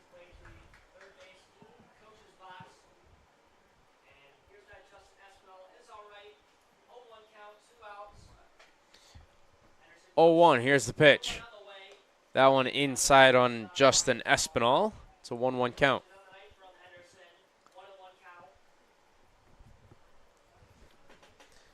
Next pitch upcoming. That one right down the middle, called a strike. Espinal in a 1-2 count with 2 outs in the inning. Espinal about a quarter swing on that pitch. Down the middle, the umpire will say he went for that it. One lined fair down the left field line. Espinal will round first. He's shaking off that foul ball, and he's in there with a double. Way to finish that at-bat after going down on the first pitch.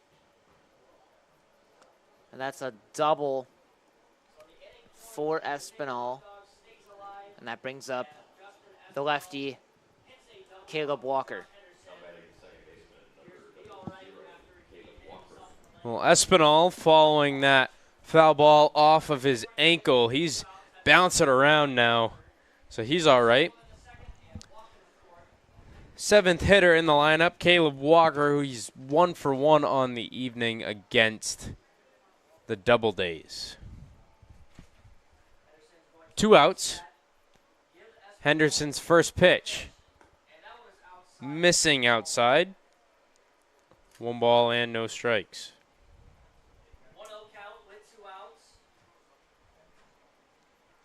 So Henderson will reset for the 1-ball pitch. That one a little inside, this time on the strike zone from the last pitch. 1-1 count.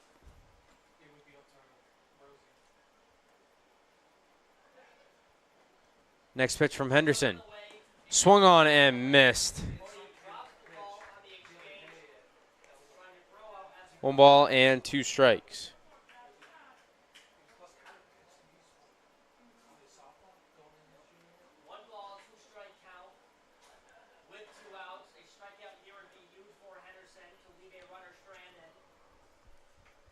One, 2 upcoming from Henderson to Walker. And the delivery. Missing outside. Count evens up at 2.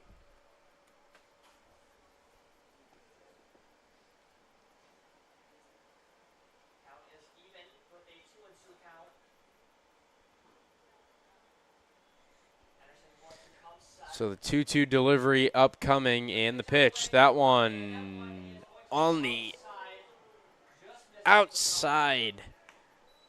It looked like it reached the outside part of the plate, but that one barely missed. So we're now at a full count. So Henderson ready. Here's the payoff pitch. That one deep out to right field, getting back on it as Sanders still carrying off the wall. Espinal will score. Walker in there with a stand-up double. Back-to-back doubles allowed by the Doubledays, and that increases the lead to 6 for the Muckdogs. That sends up Sean Pope to the plate. Pope had a fly out to right field, was walked and then hit by pitch. Walker in there safely on the stolen base.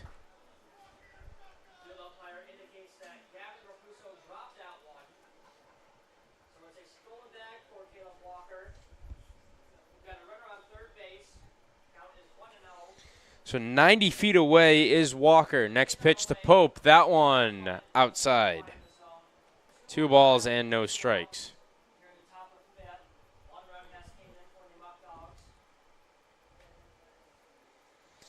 So Henderson ready.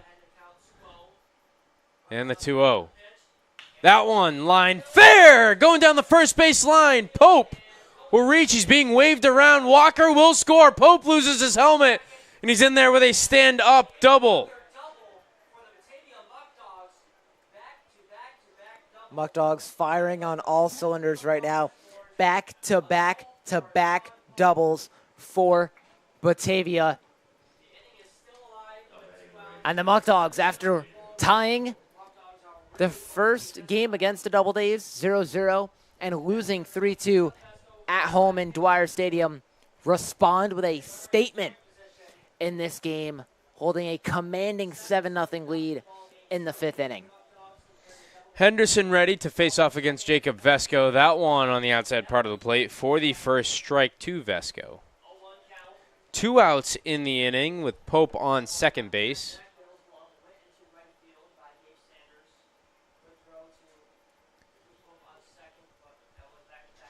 And the 0-1 upcoming momentarily. And Henderson's pitch. That one fouled off from Vesco. No balls and 2 strikes against Jacob Vesco.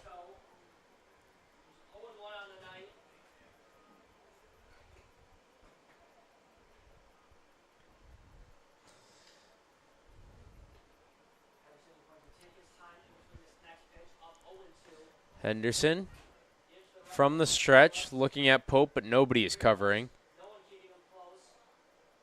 Here's the pitch. That one in there, called strike 3 on Vesco. The Muckdogs score 2 runs on 3 hits on 26 pitches. Hody, Soto Diaz, and Scully coming up for Auburn as they trail by 7, heading to the bottom half of the 5th.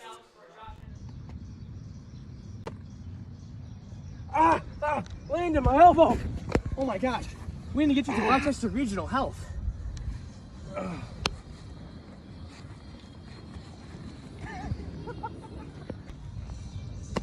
For all your medical needs, go to Rochester Regional Health, the best health services in Western New York.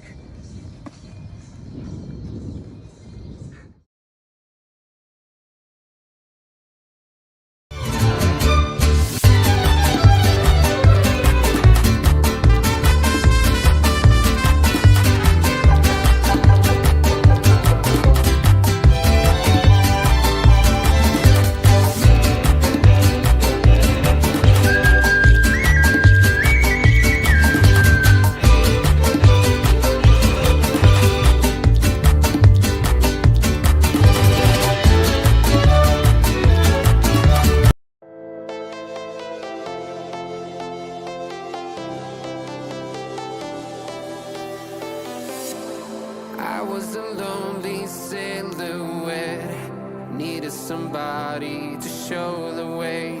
Yeah, I was a heartbeat with no sound till you came around. Yeah, you showed me colors, light in the darkness. You were the only thing I needed.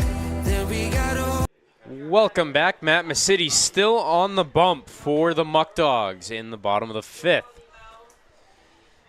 67 pitches for Misiti so far. First one this inning will be against Hody. So Misiti from the windup and the first pitch. That one out to deep left field. Mindas will track it down, though, for the out. One pitch and one out for Matt Misiti.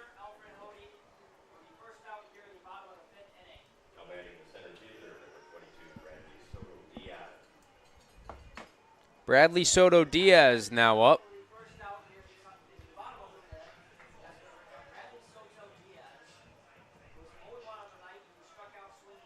Misiti's pitch, that one on the outside part of the plate for a strike.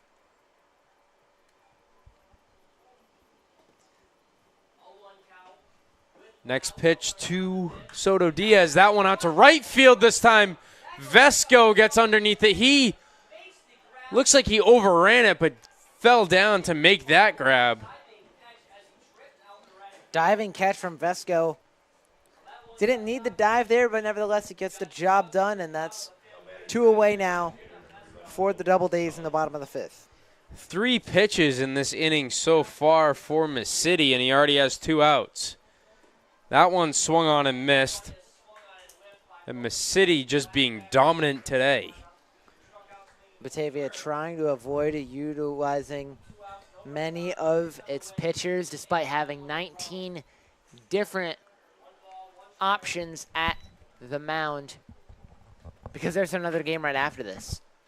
Game 2 of this doubleheader gets underway about a half hour after this first game concludes. So the Batavia just needs as many arms as possible.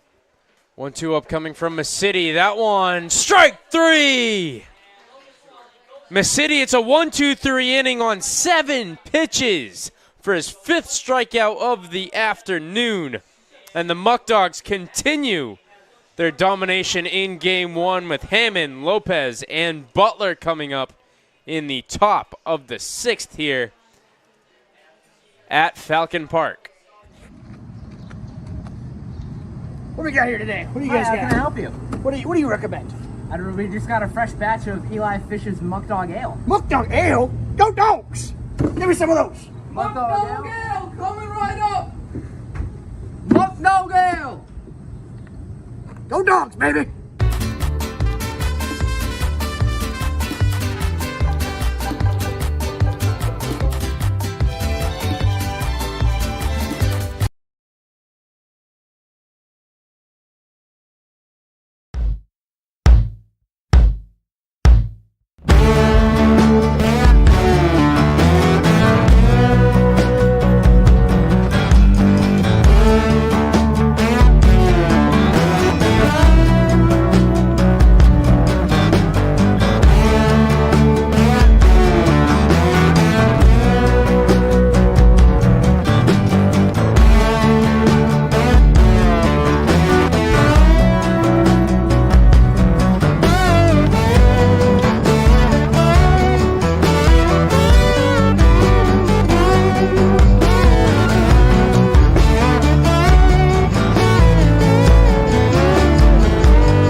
Welcome back to the top of the 6th. New pitcher in the game. It's Anders Axelson for the Doubledays.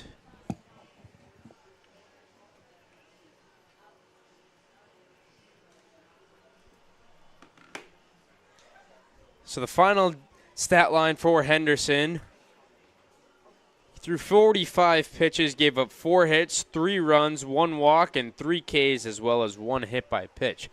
Fans will be back in action following this doubleheader today.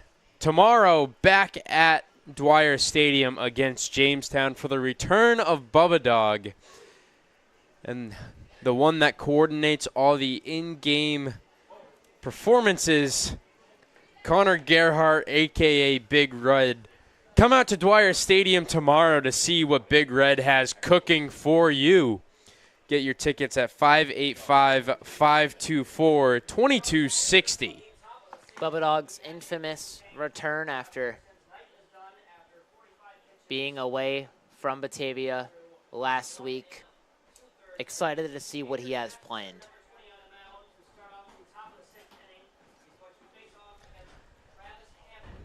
So Axelson getting ready to face off against Hammond here in the top of the 6th.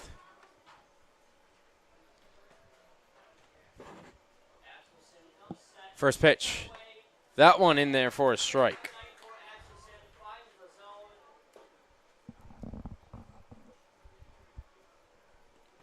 Axelson ahead early, 0-1.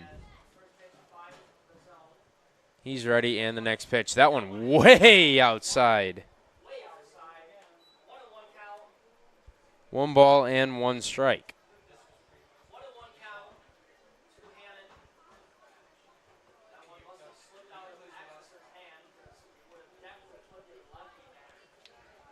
One upcoming from Axelson. Here's the pitch. That one low and outside. 2 balls and 1 strike.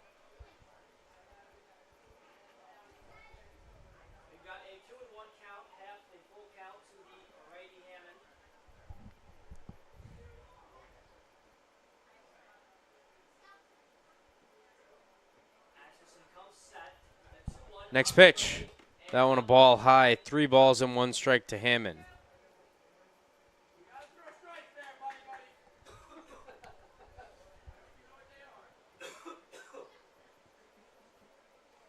Three balls and 1 strike. Axelson right back to work against Hammond.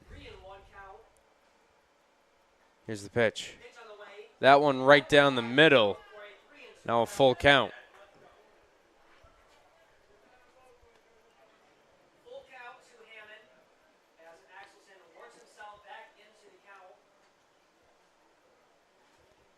Axelson ready, and the pitch. That one inside on Hammond, rolling to the backstop, and Hammond will walk.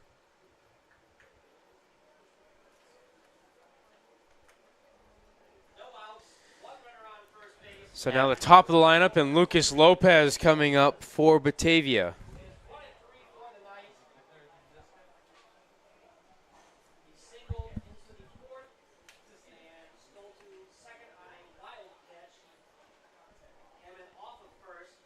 Here we go, Hammond at first base and Lucas Lopez up to the plate. First pitch, that one inside on Lopez for the first ball.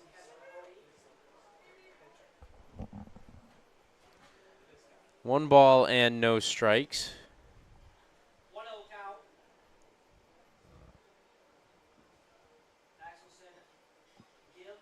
Hammond, a 2-step lead at first. Axelson with the breath and the pitch. That one on the outside part of the plate evens things up at 1.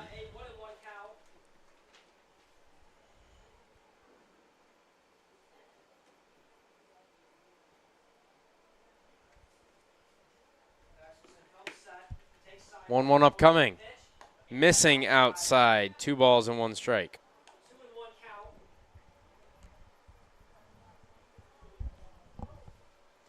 So no one warming up in Batavia's bullpen. Have to wonder if Misiti will go back out for the bottom of the 6th.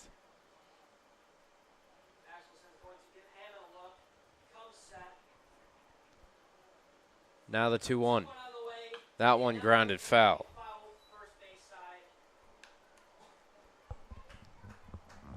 Two balls and 1 strike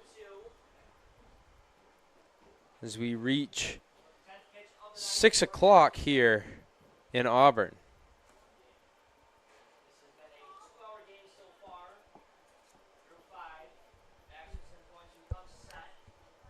Two balls and 2 strikes to Lopez. Here's the pitch. That one lined right up the middle. Diving is Espinal, but it'll be an infield single as Espinal does nothing with it.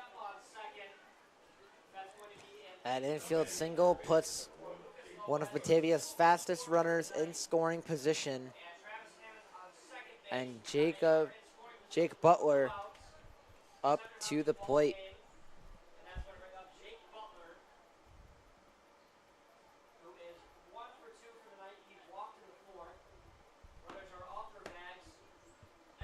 Axelson ready, and the pitch. That one low to Butler for the first ball.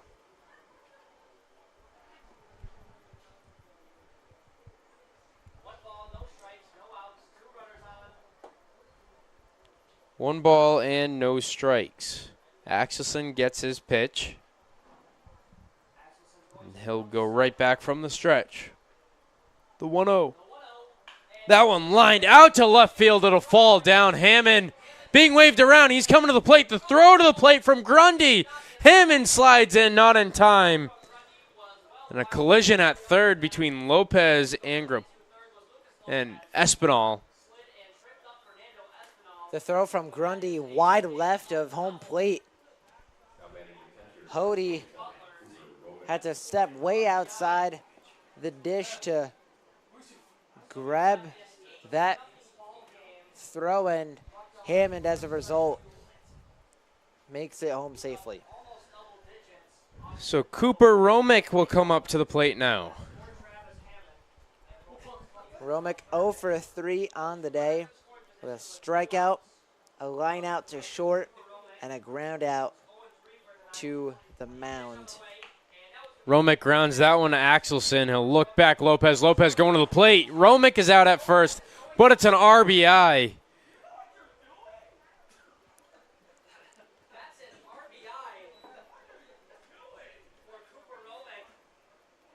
So now Butler stayed at second.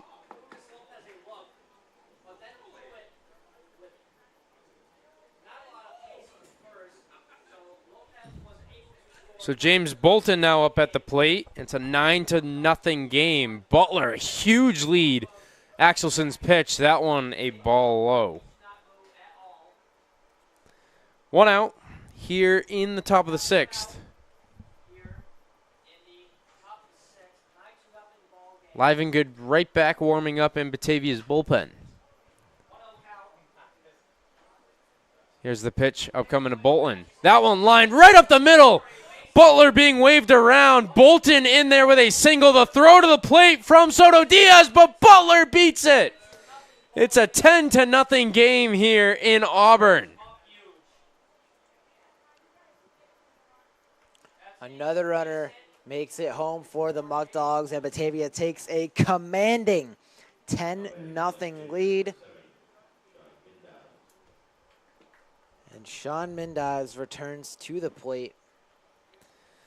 Batavia scoring several of these runs off of line drives. And Mendez trying to add another run to the score. Mendez pops that one up. Getting underneath it is the first baseman, Bale, for the second out of the inning. So Justin Espinal now coming back up to the plate.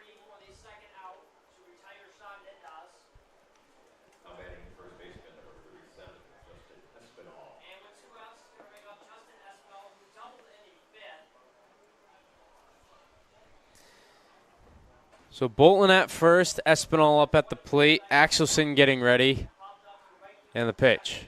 That one swung on and missed by Espinal. 0-1.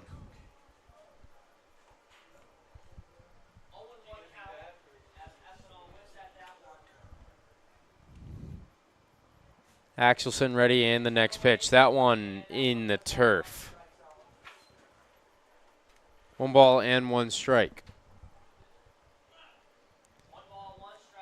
Falcon Park here in Auburn is a fully turf field, including the infield, outfield, and every other part of the field.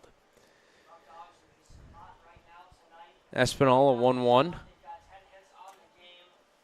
Here's the pitch. That one misses low again. 2 balls and 1 strike to the first baseman for Batavia.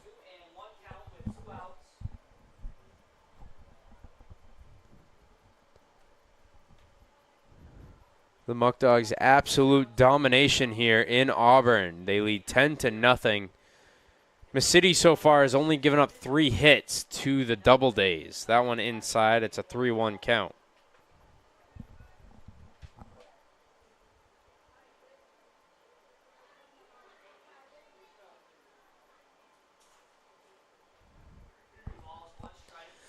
Axelson's pitch. That one misses low and outside, and he walks him.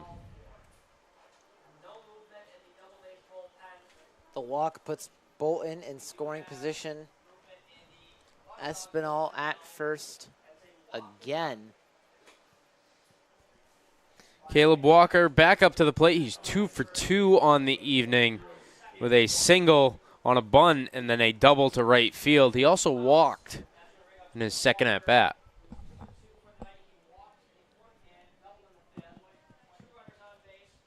Here's the pitch. That one inside on Caleb Walker. 1 ball and no strikes.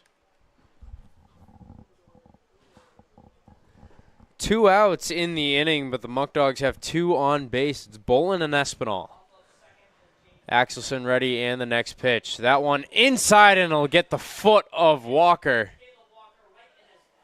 So now the bases are loaded for Sean Pope.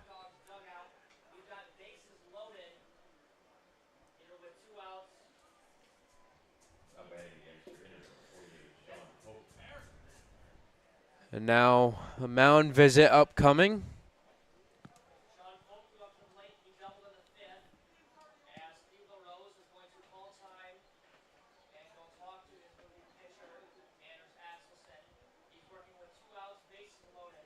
And with this mound visit, we'll take a look at our upcoming games.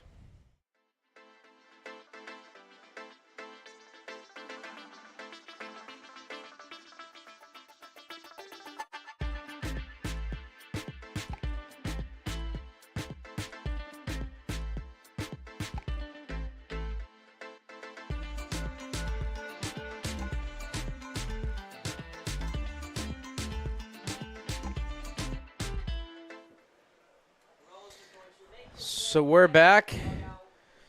Axelson's still out there. He's pitched 2/3 of an inning so far, and he has 24 pitches. Sean Pope will be the next one up.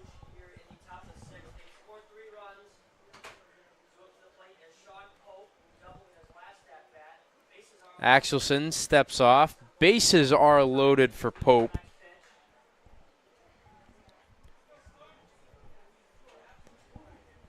Axelson is ready for the pitch to Pope. Here's the delivery. That one misses outside. 1 ball and no strikes.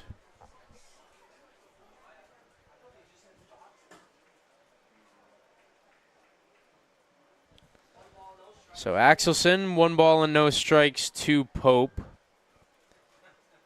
He gets ready in the next pitch. That one misses outside again. It's a 2-0 count. Great job by Pope to be hesitant to swing, and he gets ahead in the count, forcing Axelson to play from behind. 2-0, that one right down the middle as Axelson finds the strike zone this time. It's a 2-1 count now against Sean Pope.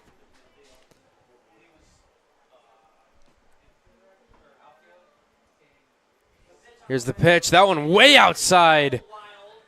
No movement from Bolton, though.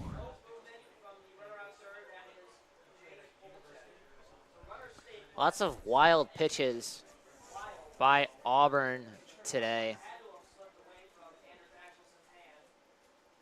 Just puzzling. A couple that were way over the hitter's head. And that one of a few that have just been wide left of where home plate is. 3-1 now. That one misses, and he walks. That'll have another runner come in as it's 11-0 now.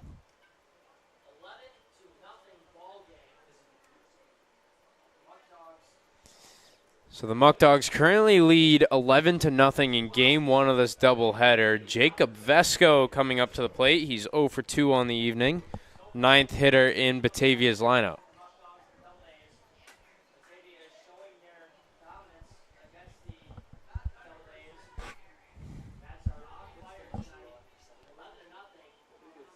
Here's the pitch. That one grounded foul.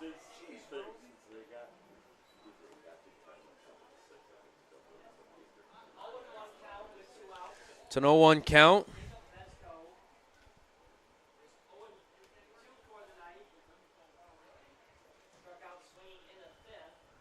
Alec Axelson's 0-1 pitch. That one deep by Vesco out to left field, but Grundy doesn't have to move too much. He gets under it for the final out of the inning here in Auburn.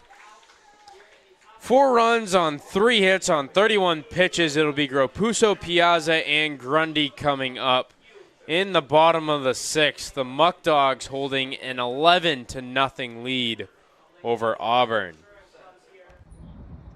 All right, so the green looking about 300 yards straight out, maybe a little bit dog leg right. We'll see what we got here with this draw here. Hopefully I don't slice this one. No golfing at Dwyer. So where should we golf at? What do you mean? Atticus 10th hole in Attica, New York. 95 Bundle Street. All right, We should go there. We should go there. We'll take your word for it.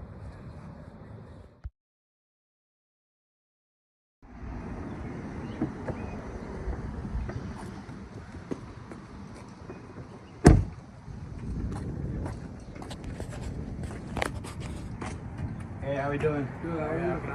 Can I get one federal admission ticket, please? Alright, so that's going to be $9.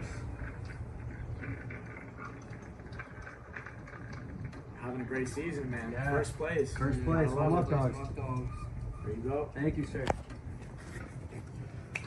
If you would like tickets, call our number at 585-524-2260. Go Dogs. Welcome back to Auburn, and we got a pitching change for the Batavia Muckdogs. This is presented by Batavia Downs Gaming and Hotel. It's a casino, hotel, resort, and a half-mile horse track with live horse racing from July to December. The first horse racing, from what I saw the other day, was on July 27th. Check out 8315 Park Road in Batavia, New York. New pitcher in, Josh Livingood. He's 4-0 on the season. In 19 innings pitched. He's given up 13 hits, but his ERA remains at 0. 5 walks for Livingood, and he leads the team with strikeouts at 23. Opponents are hitting 197 off of the pitcher for Batavia, the 6'5 pitcher from Lexington, Kentucky. So here in the bottom of the 6th, that ends Misiti's day. He's in line for the win in 5 innings pitched. 74 pitches for Misiti. He gave up only 3 hits, walked 3 batters, had 5 Ks, and 1 hit by pitch. First one from Livingood is in there on the outside part of the plate for a strike. He's facing off against Gropuso. Livingood ready. Shakes off 2 straight pitches and now gets the one he likes. That one missing outside. It's a 1-1 count. Livingood, a junior out of Center College. In 2 seasons over there, he's thrown for just over 54 innings, 66 strikeouts, and has led up 55 hits. An experienced pitcher coming to Batavia in his first season with the Muckdogs, and he's been nothing short of special for this Muckdogs roster. 1-2 from Livingood. That one popped up. Butler, Lopez, and Mindas converge, but Butler will call everybody off for the first out. So Piazza coming up.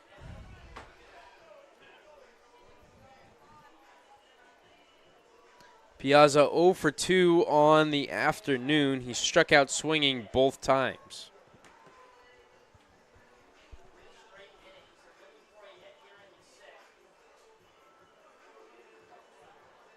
Looks like the home plate umpire, you want to have a word with the third base coach, LaRose. Not sure what the conversation was about. This was kind of a late thing.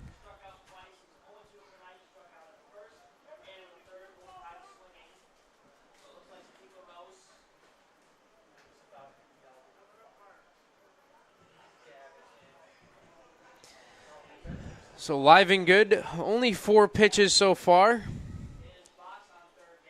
Gets ready for his 5th. That one swung on and missed by Piazza. 0-1 count to Piazza. Live and good ready. And the pitch. That one another strike. Back-to-back strikes for the right-hander.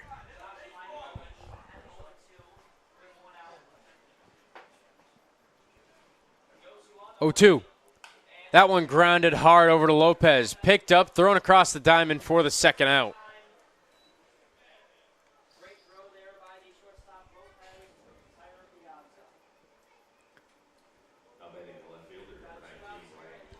Ryan Grundy will come up. That's 2 quick outs for the Muckdogs. Excuse me, the Doubledays in the bottom of the 6th. Batavia leads 11-0. Interesting to see if they'll call it a mercy rule after this inning is over. That one lined out to Jake Vesco in right field. And that'll do it. The Muckdogs get the mercy in Game 1 of this doubleheader against the Auburn Doubledays. They win 11-0. They advance to 20-4 on the season. Auburn drops to 16-8. We'll be back in about a half hour. Switch over to Game 2's live stream. As for this one, in Game 1 of today's doubleheader against the Doubledays and the Batavia Muckdogs, this is Austin Mendes alongside Jared Valentin. We'll be back in about a half hour for Game 2.